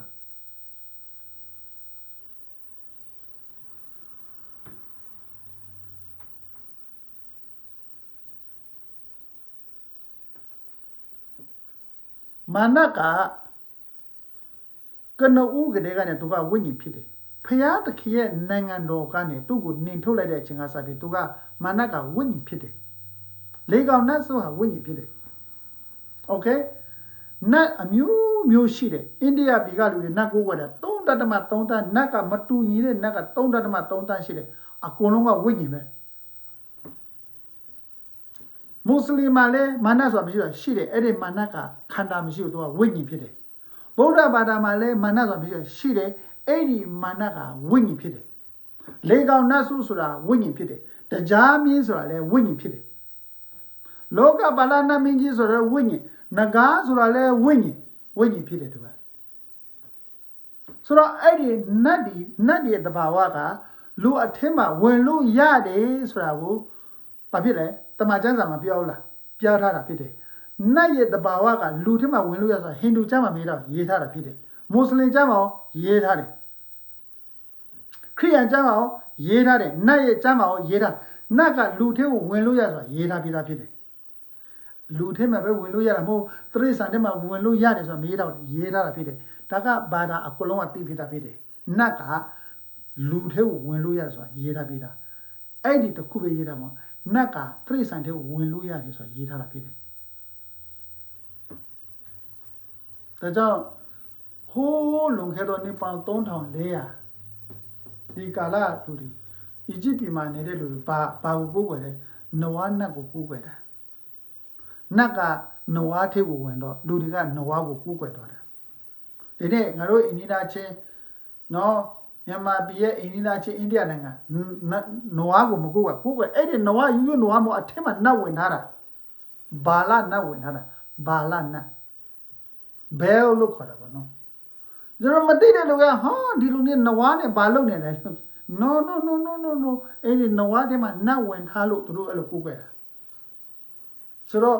နတ်ကဘုရားသခင်နိုင်ငံကတည်းလာကြတဲ့သူကဝိညာဉ်ဖြစ်တယ်အဲ့ဒီဝိညာဉ်ဟာတရိษံထဲမှာရောလူထဲမှာရောဝင်လို့ရတယ်ထွက်လို့ရတယ်โอเคဒါကိုနားလည်တာဒုတိယတစ်ခုကလူဟာအတိတ်ရှင်စမှာလူအထက်မှာဝိညာဉ်ရှိတယ်အတိတ်ရှင်စမှာလူဟာခန္ဓာကိုယ်ရှိတယ်အထက်မှာဝိညာဉ်ရှိတယ်ဒါပေမဲ့ဒီခန္ဓာကိုယ်ကတည်သွားတဲ့အခါအထက်ကဝိညာဉ်ထွက်လာတယ်အဲ့ဒီဝိညာဉ်နဲ့ဟိုကခုနငါတို့ပြောတဲ့ဝိညာဉ်တွေကအတူတူဖြစ်တယ်ဒါပေမဲ့လူထက်ကထွက်တဲ့ဝိညာဉ်ကနတ်မဟုတ်ဘူးလူထက်ကထွက်တဲ့ဝိညာဉ်ကလူရဲ့ဝိညာဉ်ဖြစ်တယ်ဒါကြောင့်ဝိညာဉ်လောကမှာမာနအစစ်ဝိညာဉ်ဖြစ်တယ်ဝိညာဉ်လောကမှာလူတည်သွားပြီးနောက်လူထက်ကထွက်လာတဲ့ဝိညာဉ်အဲ့ဒါလည်းဝိညာဉ်ဖြစ်တယ်ဒီနှစ်ခုကိုတည်တည်ချာချာနားလည်ထားပါမိတ်ဆွေတို့ဘေးဘာသာမှာဘေးနေနေဘေးဂိုင်းမှာဘေးနေနေဒါကိုနားလည်ထားပါဆိုတော့လူဝိညာဉ်ဟာလူထက်ကနေထွက်လာလို့ရှိရင်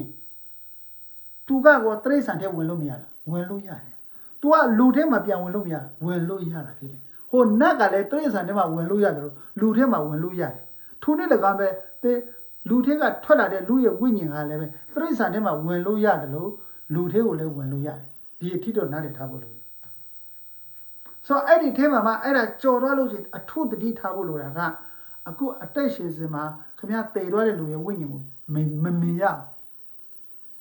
ဘာလို့ကိုကခန္ဓာကိုယ်ပါလဲအတိတ်ရှင်နေတာဖြစ်တဲ့အတွက်တည်သွားပြီးဖြစ်တဲ့လူရဲ့ဝိညာဉ်မမြင်ရဒါပေမဲ့ဘယ်ချိန်မှမြင်ရမလဲဆိုတော့ခင်ဗျာခန္ဓာကိုယ်တည်တာနဲ့ခင်ဗျာရဲ့ဝိညာဉ်ဒီကုခန္ဓာကထွက်လာတဲ့အခါအရင်တည်သွားတဲ့လူခင်ဗျာမြင်ရတော့မှာဖြစ်တယ် very careful တေးတေးချာချာကြမတတိတာဘေးဘာသာမှာပဲနေနေနော်အတိတ်ရှင်စမှာဒါတည်သွားတဲ့လူရဲ့ဝိညာဉ်မမြင်ရတာခင်ဗျာခန္ဓာကိုယ်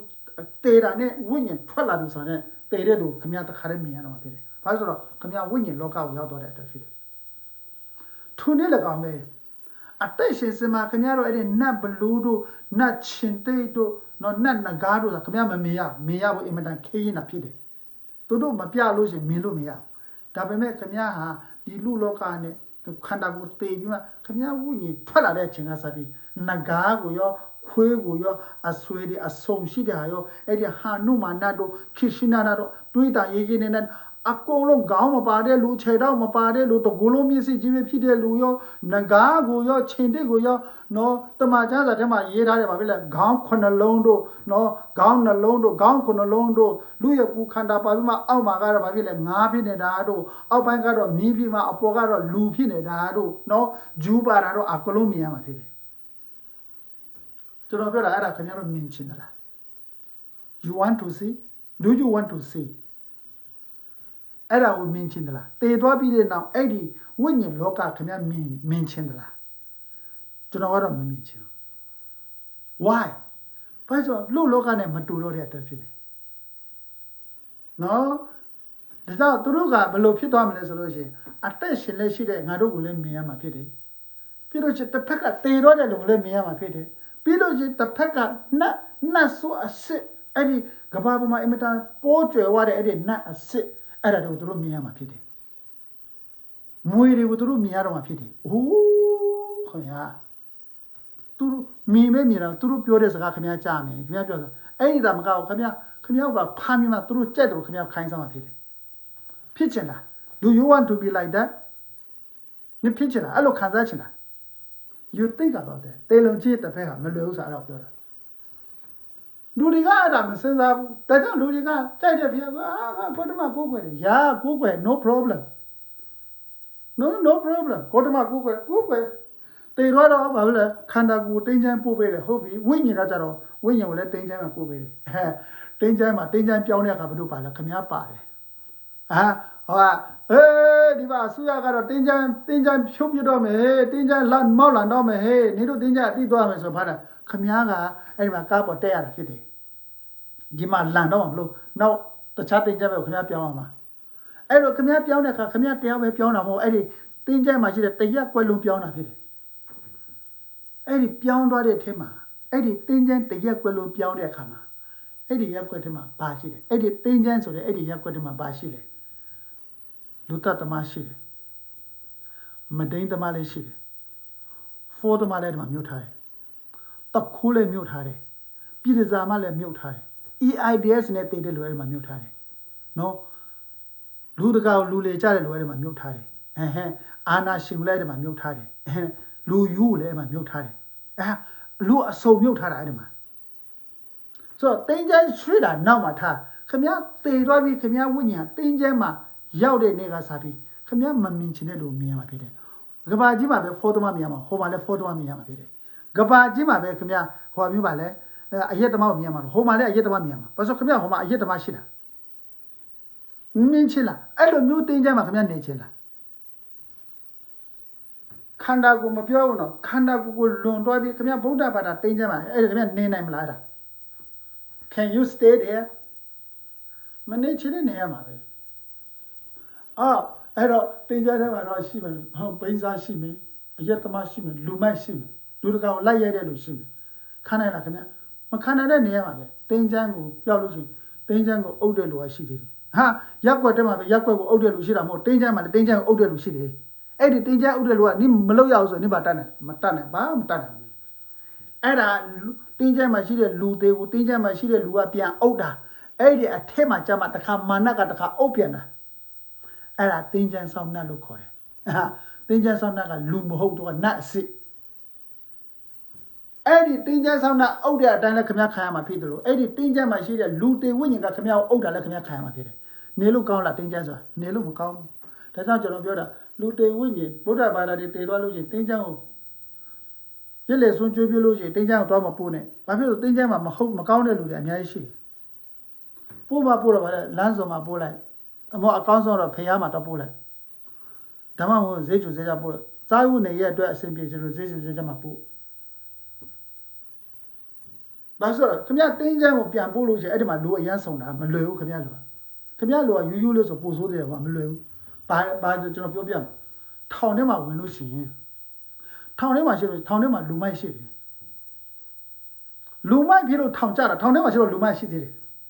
အဲ့ဒါဆိုလို့ရှိရင်ယူတတ်လူတွေထောင်ကြလို့ရှိဘာဖြစ်လဲဟိုးနာပြီတာမတော့အဲ့ဒါ ဒါကြောင့်တင်းချမ်းကိုဆိုတာလည်းပဲကိုအင်အားလူကကိုသမီးလေးကိုသားလေးယူယူလေးသားသမီးတွေဟုတ်တယ်တင်းချမ်းကိုပို့လိုက်တယ်နာပြီခင်ဗျားသားသမီးတွေနာပြီလားမှတ်တော့ဗုဒ္ဓဘာသာညီကိုတွေပြောတာ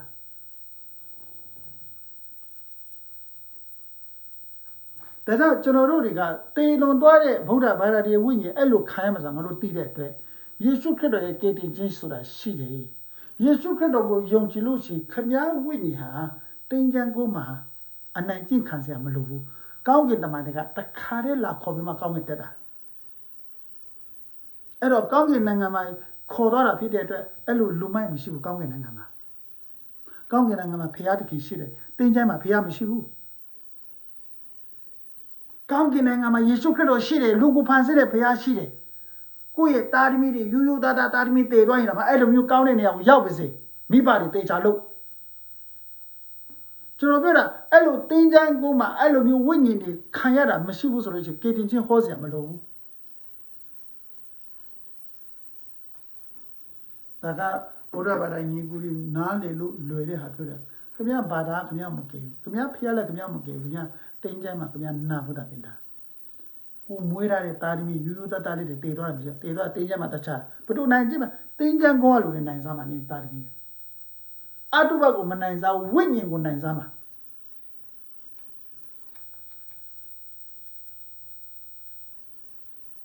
ကျတော့အဲ့ဒါကလူညံနဲ့မြင်တယ်လို့ကျွန်တော်တို့ပြောတာစေတနာနဲ့ပြောတာဒါကြောင့်ဘုရားဘာသာဝင်တရားငါသမီးလေးလိမ်မာလိုက်တာငါသားလေးလိမ်မာလိုက်တာဂူလိမ်မာတဲ့သားသမီးရတာကောင်းတယ်ဒါပေမဲ့မထင်မှပဲလိမ်မာတဲ့သားသမီးတည်တဲ့ခါနင်းဘယ်ကိုပို့လဲတင်းချမ်းကိုပို့ရတယ်တင်းချမ်းကိုပို့တာလူမိုက်ရက်ွက်တဲ့မပို့လိုက်တာတနာစရာကောင်းအလွန်တနာစရာကောင်းတာဖြစ်တယ်ဒါဆိုရင်ဒီတာသမီးနဲ့ဘယ်လိုမျိုးနေရာရောက်တင်တယ်လဲဖရာတခင်နိုင်ငံရောက်တင်တာဖြစ်တယ်ဒါပေမဲ့ကိုမိဘလုပ်တဲ့လူကဖရာတခင်ကိုပယ်ထားတယ်ကေတင်ရှင်ကိုပယ်ထားတယ်ဖန်ဆင်းရှင်ကိုပယ်ထားတဲ့ကကိုတာသမီးတွေအလကားခံကိုအတော့မကြလို့ကိုတာသမီးဝိညာဉ်ခံရတာကျွန်တော်ကဘာသာလာဝင်လာဖို့ကျွန်တော်ဘယ်တော့မှမစီရုံဘူးဒါပေမဲ့ကေတင်ချင်းကိုအဲ့လိုနားလေဆက်ရှင်တယ်ဒါကြောင့်ကိုတာသမီးတွေလိမ္မာတာသမီးတွေမတော်မတန်တေသွားကိတ္တိရှိတော့သူတို့ဟာဖျားတခင်နိုင်ငံရှော့ဖို့ဆိုပြန်တောက်ဖို့လိုတယ်အတက်ကြီးလာပြီးမှတိမ်လဲဖျားတခင်နိုင်ငံရှော့ဆိုပြီးဘာဖြစ်လို့ဆိုတင်းချမ်းကူးမှာမတက်တာကျွန်တော်တို့မြန်မာပြည်ကတင်းချမ်းကူးနေမတက်တာတင်းချမ်းကူးကဝိညာဉ်ဘယ်လောက်ထိခံရတယ်လဲဆိုလို့ရှိရင်မြန်မာပြည်ကတင်းချမ်းနေပြောတာမြန်မာပြည်ကတင်းချမ်းနော်ဒါကမြန်မာပြည်ကတင်းချမ်းဒါကလူနေရက်ွက်တရက်ဒီမှာဒီရက်ွက်မှာတာဝဆိုတဲ့တယောက်ရှိတယ်တာဝထားပါတော့တာဝဟာအသက်20ရောက်တော့တည်တော့တယ်လူလိမ္မာဟုတ်တယ်ဒီလိုကโอเคရုပ်လည်းချောတယ်တချင်းလည်းဆူတတ်တယ်ဂီတာလည်းတီးလို့ကောင်းတယ်โอเคတာဝတည်တော့တင်းချမ်းကိုတွမြုပ်လိုက်တယ်တာဝအသက်20နဲ့တင်းချမ်းမှာမြုပ်ထားတယ်ဒါပေမဲ့ဒီတာဝဟာလိမ္မာတယ်ဗုဒ္ဓဘာသာဟုတ်တယ်ဒီတာဝဟာခိုင်းလို့စားလို့အဆင်ပြေတယ်ဆိုတာအောက်လိုင်းဆရာကတိလို့ရှိဒီကနေအောက်လိုင်းဆရာလာတယ်ညအခါအောက်လိုင်းဆရာဒီကိုလာပြီးမှမလုပ်လားတာဝရဲ့ဝိညာဉ်ကိုခေါ်သွားလိုက်တာအဲ့တော့တာဝဟာလိမ်မာတယ်ရုပ်လေးချောတယ်ခိုင်းစားလို့လည်းကောင်းတယ်ဆိုအောက်လိုင်းဆရာပြီးတော့ညကြလို့ရှိရင်အောက်လိုင်းဆရာတာဝဝိညာဉ်ခေါ်သွားလိုက်အဲ့တော့တာဝဘုဒ္ဓခိုင်းစားဘုဒ္ဓကတာဝကိုခိုင်းစားတာဝကိုအောက်လိုင်းဆရာခိုင်းစားတာအဲ့တော့တာဝတနာဆရာမခလားတနာဆရာကောင်းတယ်ဒါအမတန်ယူသားတဲ့ဗုဒ္ဓဘာသာတာဝတည်သွားပြီးတင်းချမ်းမှာရောက်နေတာအောက်လိုင်းဆရာခေါ်မှခိုင်းစားလိုက်တာအဲ့ဒီမှာသမီးချောလေးတို့ဆိုတော့ကိုတော်မှအောက်လိုင်းဆရာတဘောကြတယ်ကျွန်တော်ပြောတာတင်းချမ်းကိုရောက်လို့ရှိရင်အငြိမ်နေရသလားလွတ်လပ်သလားဒီတာသမီးတွေမလွတ်လပ်ဆရာတနာဆရာမကောင်းလားလူဝိညာဉ်အရန်ကိုတနာဆရာကောင်းတာဖြစ်တယ်ဒါပေမဲ့ဗုဒ္ဓဘာသာတွေကအဲ့ဒီလိုလှုပ်တာကိုလူဝိညာဉ်ခေါ်ပြီးမှကျွေးတာတို့လူတေဝိညာဉ်ကျွေးတာတို့အဲ့ဒါအဟုတ်ထင်တာကျွန်တော်ကတော့အဟုတ်လို့မမြင်အင်မတန်လူဝိညာဉ်အင်မတန်တနာစရာကောင်းတာဖြစ်တယ်အဲ့ဆိုနားရတော့ကျွန်တော်ထိုင်မှနည်းနည်းလေးထပ်တင်လိုက်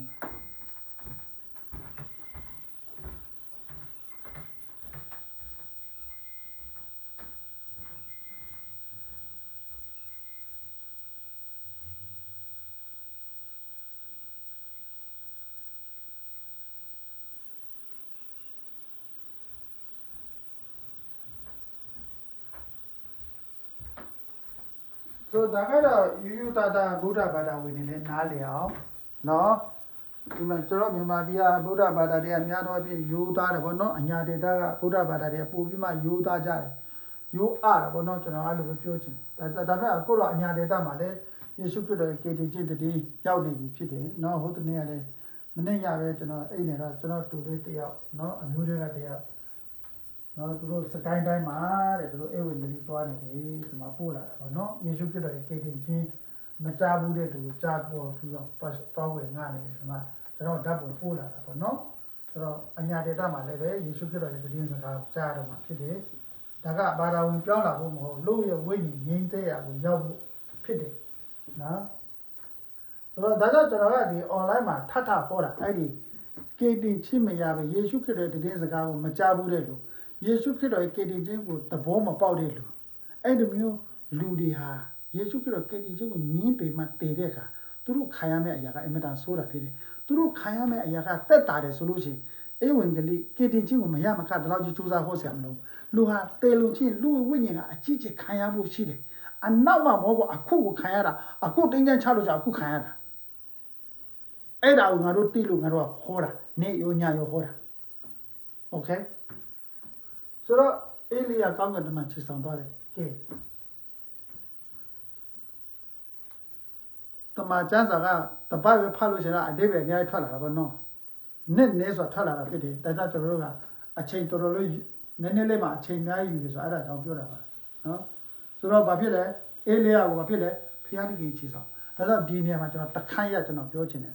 online မှာရှိတဲ့လူမွတ်စလင်လားဟိန္ဒူလားဗုဒ္ဓဘာသာလားနတ်စာလားခရစ်ယာန်လားအေလိယကိုဘယ်လိုချီဆောင်သွားလဲကောင်းကင်တမန်ကချီဆောင်သွားတယ်ဂေါတမမလာခင်လားလာပြီးတော့ဂေါတမမလာခင်မှာခန္ဓာကိုယ်ပါလဲဘုရားတခင်ပရောဖက်ကိုဘုရားတခင်ကောင်းကင်ချီဆောင်တယ်ကဘာဦးကျမ်းမှာအေးနောက်ကိုဘုရားချီဆောင်တယ်โอเคချီဆောင်ခြင်းဟာအတိတ်တလင်းရှိတယ်ဂေါတမမလာခင်ကလေးကဒါပေမဲ့ဂေါတမလာပြီးနောက်ချီဆောင်တာယေရှုခရစ်တော်လက်ထက်မှာ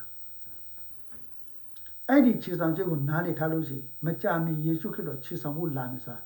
နားလေတော့ကိုလွယ်သွားပြီဖြစ်တယ်ဓမ္မဟောင်းချီဆောင်ခြင်းကိုလည်းမတိဓမ္မတိချီဆောင်ခြင်းကိုမတိဆိုယေရှုခရစ်တော်ချီဆောင်ခြင်းဘလောက်ဟိုခမရအတိပဲမရှိဘူးโอเคဒါအဲ့ဒါလေးကိုကျွန်တော်မိတ်ဆက်ပေးချင်တာဖြစ်တယ်ထာဝရဘုရားဒီအေလိယကိုလေပွေအပြင်ကောင်းကင်တို့ချီဆောင်တော်မူသောအချိန်ဤသောအခါအေလိယဒီအေလိရှင်နဲ့အတူဂိလကာလမြို့သို့သွား၏ဒါသူ့ရဲ့တပည့်နာမည်ကအေလိရှေလို့ခေါ်တယ်ဘုရားတခင်ကဥပမာကျွန်တော်ကအေလိယဆိုပါတော့ကျွန်တော်တပည့်ကအေလိရှေကျွန်တော်ကိုဘုရားတခင်ပြောတယ်အေလိယရေနင့်ကငါမကြခင်ချီဆောင်တော့မယ်ကျွန်တော်ကဥပမာပြောတာကျွန်တော်ကအေလိယကျွန်တော်မှတပည့်ရှိတယ်အေလိရှေ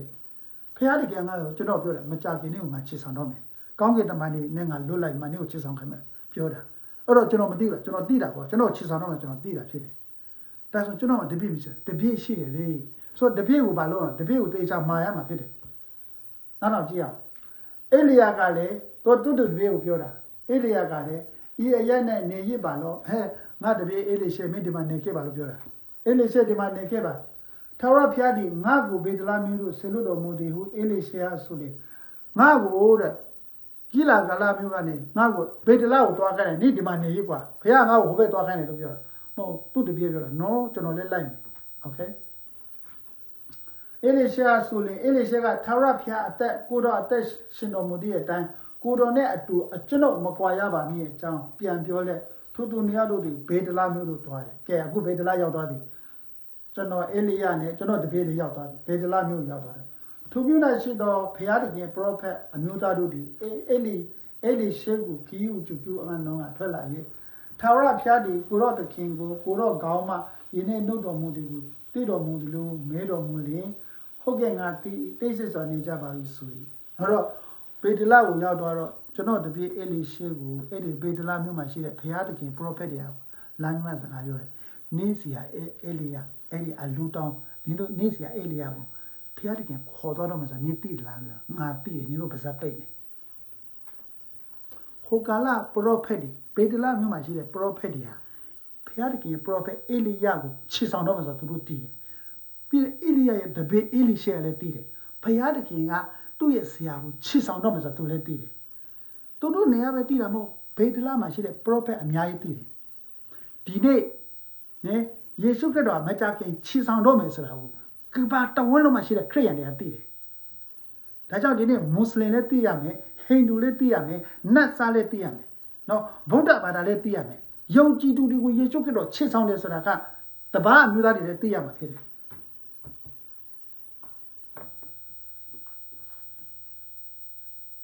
သဘောပေါက်လားမသိဘူးယာတိဘေဒလာမြို့မှာရှိတဲ့တခြား prophet တွေအေလိယကိုဘုရားခြေဆောင်တာဘုရားသူတို့မှာထားပြီးသားငါကျွန်အေလိယကိုငါခြေဆောင်တော့မယ်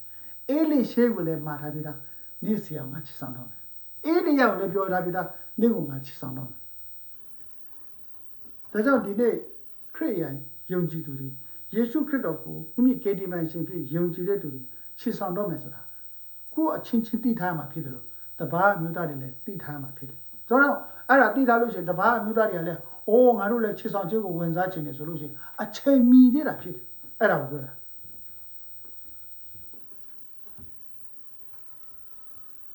ဆက်ပါရအောင်အားရဆရာကောင်းတယ်အေလိယကလည်းအေလိယကကျွန်တော်ကအေလိယနော်အေလိယကတပည့်ကိုပြောတယ်အိုးအေလိရှေတပည့်ကိုပြောတာအေးရက်မှာနေပါလောထာဝရဘုရားဒီငါ့ကိုယေရုခေါမြို့တို့ဆလွတ်တော်မူတယ်ဟုဆိုရင်အေလိငါတပည့်ကကျွန်တော်ပြောတယ်အေလိရှေကထာဝရဘုရားအသက်ရှင်တော်မူတဲ့အသက်ကိုတော်အသက်ရှင်တော်မူတဲ့အတိုင်းကိုတော်နဲ့ကျွန်တော်မကွာရဟုပြန်ပြောလက်ထူးထူးနေရတို့ဒီယေရုခေါမြို့တို့ရတယ်ယေရုခေါမြို့မှာအေလိယကိုခြေဆောင်မှာဖြစ်တယ်နော်ကဲဟိုတပည့်ကမလွတ်ဘူးသူ့ဆရာခြေဆောင်မယ်ဆိုတော့တော့မလွတ်ဘူးလိုက်တာဖြစ်တယ်โอเคသူမျိုး၌ရှိသော prophet အမျိုးသားတို့ဒီအေလိရှေထံတို့လာ၍ထာဝရဘုရားဒီကိုရော့တခင်ကိုကိုရော့ခေါင်းမှရင်းနှီးနှုတ်သွားတော်မူမည်ကိုတည်တော်မူတယ်လို့မဲလီ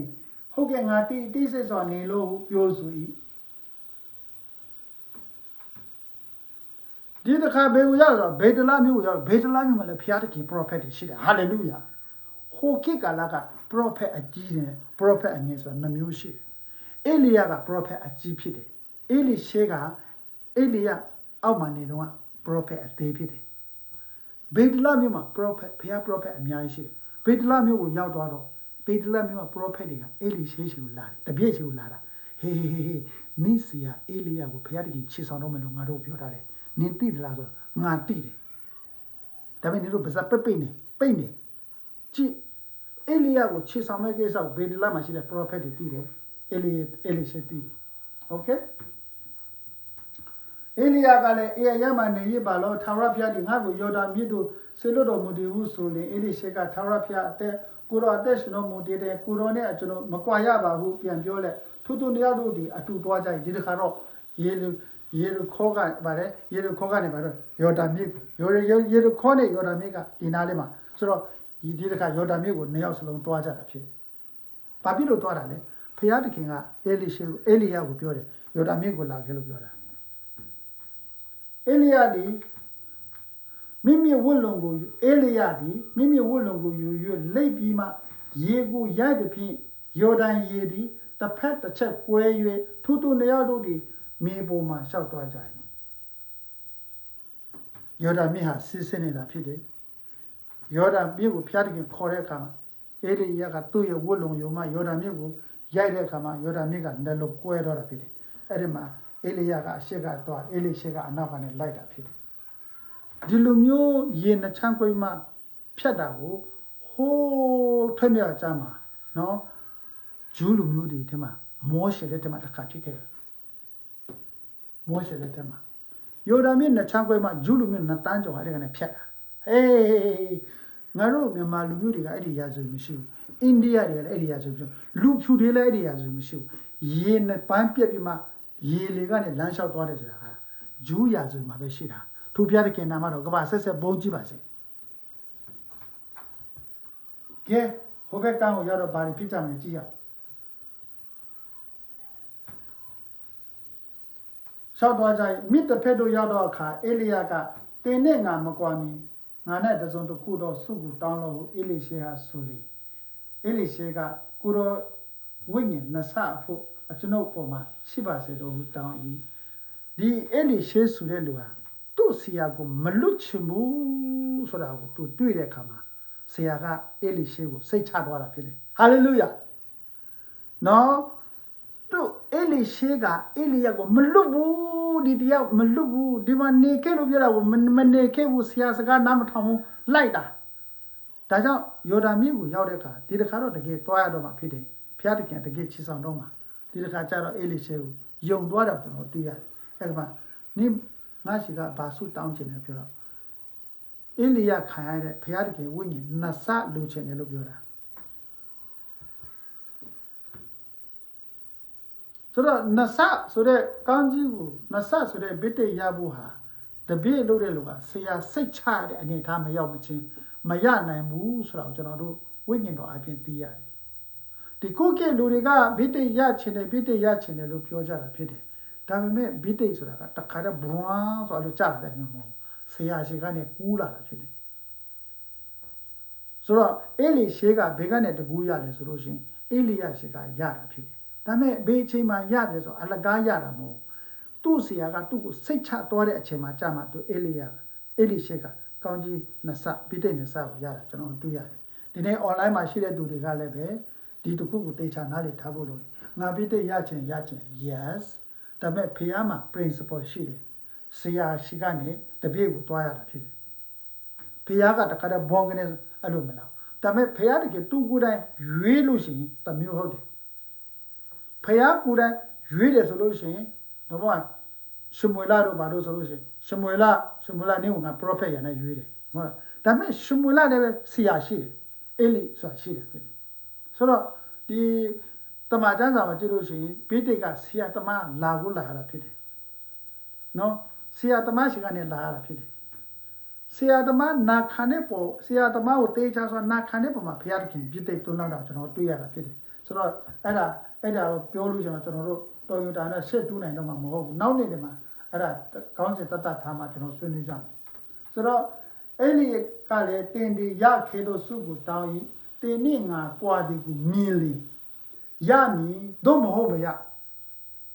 ဆိုတော့ငါ့ကိုချီဆောင်သွားတာကိုနင်းမြင်လို့ရှိရင်တင်နဲ့ငါကွာဒီကိုမြင်လို့ရှိရင်ဆိုတာဘာပြောငါ့ကိုဘုရားတခင်ကောင်းကင်တမန်ကြီးချီဆောင်သွားတာနင်းမြင်လို့ရှိရင်ရမယ်လို့ပြောတာဖြစ်တယ်ဟာလေလုယာဒါကတော့အေလိယကအေလိရှေကိုပြောတာငါ့ကိုဘုရားတခင်ခြေဆောင်သွားတာကိုနင်းမြင်လို့ရှိရင်အဲ့ဒီဗိတ္တိရတယ်ဆိုတော့လုံခဲအဲ့ဒါကဓမ္မဟောင်းမှာဖြစ်တာဓမ္မတစ်မှာကြည့်တာယေရှုခရစ်တော်အပေါ်ကိုခြေဆောင်သွားတာဘယ်လိုမြင်ရလဲတမန်တော်တွေမြင်ရတာဖြစ်တယ်ဒါပေမဲ့ယေရှုကပြောတယ်နင်တို့ဟာယေရုရှလင်မှာစောင့်နေအောင်လို့ပြောတာအဲ့ဒီစောင့်နေတဲ့အတွက်ပင်တေကုတ်တယ်နဲ့မှာတို့တကူရကြတာဖြစ်တယ်ပင်တေကိုရကြတာဆိုသူတို့ကခြေဆောင်ခြင်းမမြင်တာဖြစ်တယ်ငါတို့ကြတော့ခြေဆောင်ခြင်းမြင်တာမမြင်ဘူးဒါပေမဲ့အဲ့ဒီခြေဆောင်ခြင်းငါတို့ယုံကြည်ရတာဖြစ်တယ်ကျွန်တော်တိုင်မှာပြီးသွားပြီနော်ဒါကြောင့်ကျွန်တော်နည်းနည်းလေးပြောမှနားတော့သို့မဟုတ်မမြင်ရတဲ့ဒါကြောင့်ကျွန်တော်တို့ကအိနောက်ရဲ့ခြေဆောင်ခြင်းကိုငါတို့မမြင်ရဘူးဒါပေမဲ့ငါတို့ယုံဖို့လိုတယ်အေလိယကိုခြေဆောင်ခြင်းကိုငါတို့မမြင်ရဘူးကျမ်းစာမှာရေးထားတယ်ဒါကိုငါတို့ယုံဖို့လိုတယ်ယေရှုခရစ်တော်ရဲ့ခြေဆောင်ခြင်းကိုငါတို့မမြင်ရဘူးဒါပေမဲ့တမန်ကျမ်းစာကလူပေါင်း900မြင်ခဲ့ဖြစ်တယ်အဲ့ဒါကိုငါတို့ယုံလို့ရှိရင်အဖြစ်လဲငါတို့လည်းရမှာဖြစ်တယ်ဟာလေလုယာအဲ့ဒါကိုမယုံလို့ရှိရင်ရရင်လည်းဘာအကျိုးရှိတယ်ဘုရားဝိညာဉ်ရဘာအကျိုးရှိဘုရားဗိတ္တိရဘာအကျိုးရှိတယ်ခြေဆောင်ခြင်းကိုမှမယုံနိုင်ဘူးဆိုလို့ရှိရင်ဘုရားဗိတ္တိရဘာအကျိုးရှိတယ်ဘာမှအကျိုးမရှိဘူးဒါကြောင့်ဒီဗိတ္တိဆိုတာဒီခြေဆောင်ခြင်းနဲ့ဆက်နွယ်မှုရှိတယ်ပေါ့နော်ဒီတစ်ခုတတိထားစေခြင်းထို့သောနှုတ်ဆက်လက်တွားကြစဉ်တွင်မြည်ရထားနဲ့မီးမင်းတို့ပေါ်လာ၍မြည်ရထားနဲ့မီးမင်းငါတို့မြည်ကြီးပေါ်မှာပဲမီးရှိတာမဟုတ်ဘူးဘုရားတခင်နိုင်ငံမှာမီးဆိုတာရှိတယ်မီးရထားဆိုတာငါတို့ပြည်မှာပဲရှိတာမဟုတ်ဘုရားတခင်နိုင်ငံမှာလည်းမီးရထားဆိုတာရှိတာဖြစ်တယ်မီးရထားနဲ့မီးတို့ဒီပေါ်လာ၍သူနှစ်ယောက်တို့ကိုခွဲခွာတဲ့ဖြင့်အေလိယဒီလေပွေအဖြစ်ကောင်းကင်တို့တက်လေ၏ဘယ်လိုမြင်လိုက်လဲအေလိရှေမြင်လိုက်တာဖြစ်တယ်အေလိရှေဒီကြည့်မြင်ရင်ငါပါအေတေလဤထားအေတေလမြင်ပါတကားဟုဟစ်တော်လဲနောက်တစ်ဖန်အေလိယကိုမမြင်ရမိမိဝတ်လို့မိမိအဝတ်ကိုကန်၍နှစ်ပိုင်းဆုပ်ဖြစ်လေ၏ဂျူးလူမျိုးတွေကသူ့ဆရာတမပါသွားမယ်ဆိုတော့သူသိတယ်ဒါပေမဲ့တကယ်ပါသွားတဲ့အခါသူ့ဝတ်လုံကိုဆွဲပြေးတာဖြစ်တယ်ဝမ်းနေတယ်ဆရာသွားလိုက်တဲ့အတွက်တပြည့်ကဝမ်းနေတဲ့လက္ခဏာဂျူးလူမျိုးတွေကအဲ့လိုလောက်ကြတာဖြစ်တယ်အောက်တို့ကြတော့ အေလိယဝတ်လုံကိုကောက်၍ပြန်လေ၏အေလိယရဲ့ဝတ်လုံကြံခဲ့တာဖြစ်တယ်ယော်ဒန်မြစ်နားမှာရက်လက်ရေဝတ်လုံနဲ့ရေကိုယော်ဒန်မြစ်ရေကိုဝတ်လုံနဲ့ရိုက်လက်အေလိယကိုယ်ွယ်တော်ဘုရားသခင်သာရဘုရားသည်အဘေမှာရှိတော်မူအဘေမှာရှိတော်မူသည်ဟုတဖန်ရိုက်တော့အခါဆိုတော့နှစ်ခါရိုက်တာဖြစ်တယ်နော်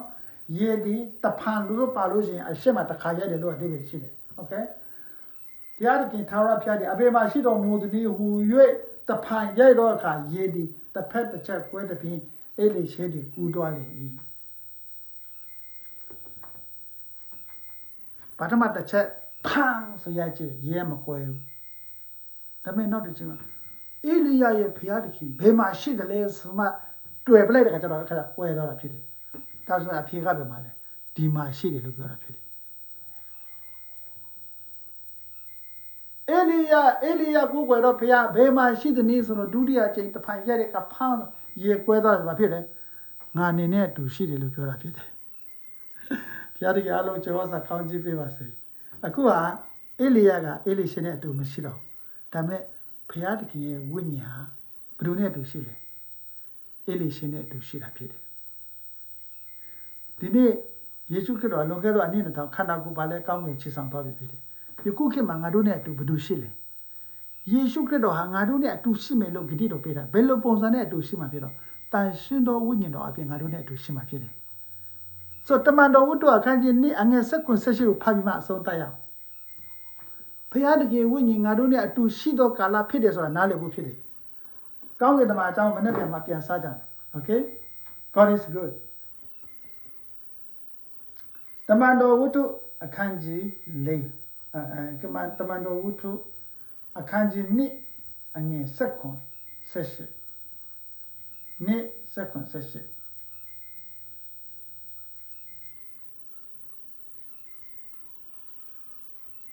နေ့7-18ကိုကျွန်တော်ဖတ်မယ်ပြီးမှကျွန်တော်နားကြမယ်တမန်တော်ဝတ္ထုနေ့လို့ပြောတာကျွန်တော်အခန်းကြီးနေ့မှာတော့ဘယ်လိုသွားလဲတမန်တော်ဝတ္ထုအခန်းကြီးနေ့7-18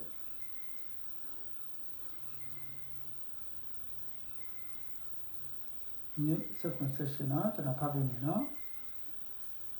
နောက်ကာလ၌လူမျိုးတကာတို့အပေါ်သို့ငါဤဝိညာဉ်ကိုငါတွန်းလောင်းမည်လွန်ခဲ့သောအနှစ်2000တုန်းကတမန်တော်တွေရေးခဲ့တဲ့စာထဲမှာတမန်တော်တွေအဖြစ်ဘုရားသခင်ဘာပြောလဲဆိုတော့နောက်ကာလ၌ငါဤဝိညာဉ်ဘုရားသခင်ရဲ့ဝိညာဉ်ကိုတဲ့ငါတွန်းလောင်းမယ်ဘယ်သူပေါ်မှာတွန်းလောင်းမြေကြီးပေါ်မှာလူတွေပေါ်မှာတွန်းလောင်းပါမယ်တဲ့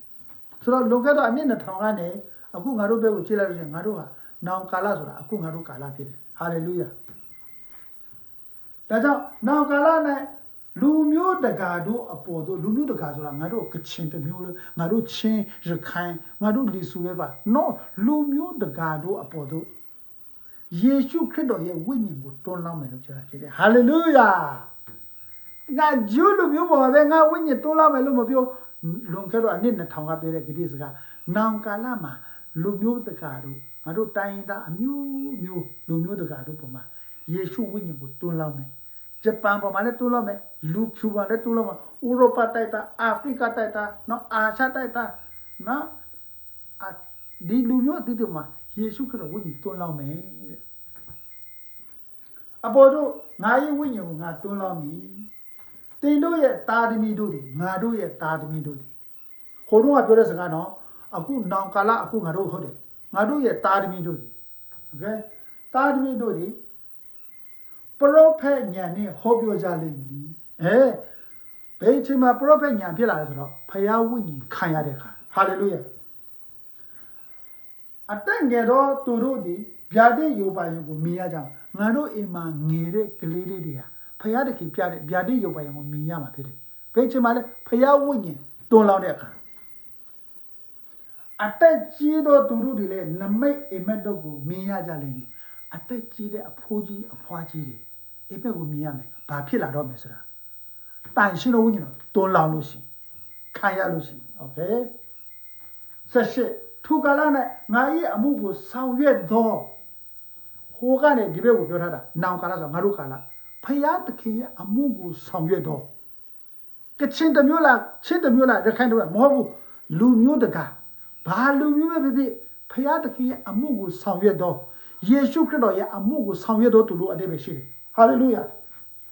ထိုကာလ၌ယေရှုခရစ်တော်ရဲ့အမှုကိုဆောင်ရွက်တော့ယောက်ျားမိန်းမတို့အပေါ်တို့ငါဤဝိညာဉ်ကိုငါတွန်းလောက်ပြီဟာလေလုယာအခုငါတို့နေတဲ့ဒီကာလမှာဖယားတခင်ရဲ့အမှုကိုဆောင်ရွက်တော့ယောက်ျားမိန်းမပေါ်မှာဖယားဝိညာဉ်တွန်းလောက်ပြီဘယ်လိုပြောယေရှုပြောတာဒါကြောင့်မိယုဖလာအသင်းတော်တွေတတိထားဖို့လိုတယ်မိယုဖလာအသင်းတော်နာမည်ခံအသင်းတော်တွေတတိထားဖို့လိုတယ်ဘာကြောင့်တတိထားမှာလဲမိယုဖလာအသင်းတော်နဲ့နာမည်ခံအသင်းတော်တွေဘာကိုတတိထားမလဲမိယုဖလာအသင်းတော်မှာကယောက်ျားကိုပဲဖျားသုံးတယ်လို့ခိုင်းတယ်မိန်းကလေးတွေကိုဖျားမသုံးဘူးလို့ခိုင်းတာဖြစ်တယ်အဲ့ဒါငါတို့မြန်မာပြည်ထဲမှာအများကြီးရှိတယ်မိယုဖလာအသင်းတော်ထဲမှာကယောက်ျားဒီကိုပဲဖျားတခင်ကအသုံးပြုမယ်လို့ယုံကြည်ထားတာမိန်းမတွေကိုဖျားမသုံးဘူးလို့ယုံကြည်ထားတယ်ဖျားမသုံးဘူးလို့ယုံကြည်ထားတာဖြစ်တယ်ဒါကြောင့်ဒီနှုတ်ကပတ်တော်ဟာမြောက်များစွာတော့မိယုဖလာအသင်းတော်ကြီးယောက်ျားကြီးပဲအသင်းတော်အုပ်ရမယ်ဆိုတဲ့လူတွေ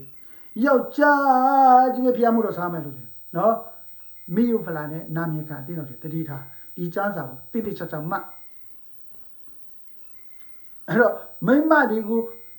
ကဆင်အောက်မှနေမိန်းမတွေကဆင်အောက်မှနေမိန်းမတွေကဘာဖြစ်လာလို့တချို့ဆရာတွေပြောမိန်းမတွေကတမန်တာလာလို့ဆိုတော့ပြောတာရှိသေးတယ် no problem သူတို့ညံနဲ့သူတို့ပြောတာဒါပေမဲ့ဖျားတခင်ကဘာပြောဆိုတော့မိန်းမတို့ပုံမှာဖျားဝိညာဉ်တွန်းလောင်းတယ်ဟာလေလုယာတခါတလေကျွန်တော်ရိုးရိုးလေးပြောလို့ရတယ်အိမ်ထောင်တစ်ခုမှာကယောက်ျားတစ်ယောက်တည်းနဲ့ပြီးဆုံးသလားမိန်းမတစ်ယောက်တည်းနဲ့ပြီးဆုံးသလားယောက်ျားတစ်ယောက်တည်းနေတာကိုမုတ်ဆူဖို့လို့ခေါ်တယ်မိန်းမတစ်ယောက်တည်းနေတာကိုမုတ်ဆူမလို့ခေါ်တယ်အဲ့ဒါပြီးဆုံးတယ်မပြီးဆုံးဘူးလေအိမ်ထောင်တစ်ခုမှာယောက်ျားနဲ့မိန်းမရှိအဲ့ဒါပြီးဆုံးတယ်လို့ခေါ်တယ်မဟုတ်ဘူးလားခင်ဗျာဗုဒ္ဓဘာသာပဲမွတ်စလင်ပဲဟိန္ဒူပဲမင်းနတ်စာပဲခရစ်ယာန်ပဲအိမ်ထောင်တစ်ခုမှာယောက်ျားနဲ့မိန်းမရှိမှပြီးဆုံးတယ်လို့ခေါ်တယ်မဟုတ်လား yesဗုဒ္ဓဘာသာပဲမွတ်စလင်ပဲဟိန္ဒူပဲနတ်စာပဲခရစ်ယာန်ပဲယောက်ျားမရှိတော့ဘူးမိန်းမမရှိတော့အဲ့ဒါပြီးဆုံးမပြီးဆုံးဘူးယောက်ျားမရှိဘဲနဲ့ပြီးဆုံးတယ်ဆိုအဲ့ဒါလိန်တာမိန်းမမရှိဘဲနဲ့ပြီးဆုံးဆိုအဲ့ဒါလိန်တာခင်ဗျာဥစ္စာဆိုတော့ပြီးဆုံးတယ်ဆိုတာကယောက်ျားနဲ့မိန်းမရှိမှပြီးဆုံးတာဆိုတော့အတင်းတော်ဆိုတာလေယောက်ျားတစ်ယောက်နဲ့ပြီးဆုံးသလားတဲဥဆရာတပါးတွေနဲ့ပြီးဆုံးသလား no way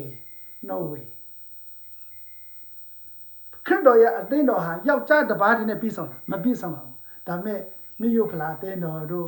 နာမည်ခံအတင်းတော်တွေကယောက်ျားတစ်ပါးနဲ့ပြီးဆုံးသွားတယ်အလုံးစုံပြီးဆုံးသွားတယ်လို့နားလည်ထားတာဖြစ်တယ်ဒါပေမဲ့ယေရှုခရစ်တော်ရဲ့ formula ကအဲ့လိုမဟုတ်ဘူးယေရှုခရစ်တော်ပြောတာအဲ့လိုမဟုတ်ဘူးယောက်ျားပေါ်မှာလည်းငါဝိညာဉ်တွန်းလောက်မယ်မိန်းမပေါ်မှာငါဝိညာဉ်ဒီယောက်ျားနဲ့မိန်းမနဲ့ဆိုတော့ဝိညာဉ်တွန်းလောက်ထားလို့ရှိရင်မဖြစ်လေဖခင်တခင်အသိတော်ကပြည့်စုံခြင်းလို့ရောက်တာဖြစ်တယ်ဟာလေလုယာတပါးအမျိုးသားတွေခရစ်တော်ရဲ့အသိတော်ကိုစစ်တဲ့အခါမှာအနာအဆာမတွေ့အောင်ယေရှုကလုပ်တာဖြစ်တယ်ဒီကာလမှာယောက်ျားအမျိုးသားမှုတော်ဆောင်တယ်မှာဖခင်ဝိညာဉ်တွန်းလောက်တယ်လို့မိန်းမအမျိုးသမီးဆိုပေါ်မှာဖခင်တခင်ဝိညာဉ်တွန်းလောက်တာဖြစ်တယ်ဒါကြောင့်တပါးအမျိုးသားတွေဟေးနေတော့အသိတော်မှာကဆရာအထီးတွေကြီးပဲဖျားတခင်ဝိညာဉ်တော်တွန်းလောင်းတယ်နော်အမတွေကိုဝိညာဉ်တော်မတွန်းလောင်းဘူးတော့ပြောလို့ရှိရင်ငါတို့ဖျားကငါတို့မိမတွေအတုံးမပြုတ်လို့မမြင်ရလားတပားအမျိုးသားတွေအဲ့လိုမမြင်မှာဖြစ်တယ်ဖျားအဲ့လိုအမြင်မခံဘူးဖျားကပဲလေသူ့ရတင်းတော်မှာယောက်ျားတွေကဝိညာဉ်တော်တွန်းလောင်းတယ်မိမတွေမှာတွန်းလောင်းတယ်ယောက်ျားနဲ့မိမပေါင်းလိုက်တာဒီတင်းတော်ပြည့်စုံခြင်းကိုရောက်တာဖြစ်တယ်ကျမ်းစာအတိုင်းပဲဟောတာတော့ဆရာလောက်တာမဟုတ်ဘူးနော်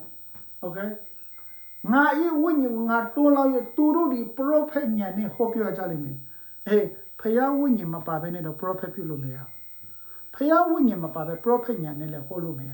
ဆိုတော့ဖယားဝိညာဉ်တွန်းလောက်တဲ့အခါမှာဖယားဝိညာဉ်ကိုအမျိုးသားအမျိုးသမီးရကြမှာဖြစ်တယ်အဲ့ဒီဖယားဝိညာဉ်နဲ့အသင်းတော်ကိုဥစားမှာဖြစ်တယ်အသက်တာဥစားမှာဖြစ်တယ်လူတွေဥစားမှာဖြစ်တယ်သူပြတဲ့ကေနာမတော်ကပါဆက်ဆက်ဘုန်းကြီးပါစေ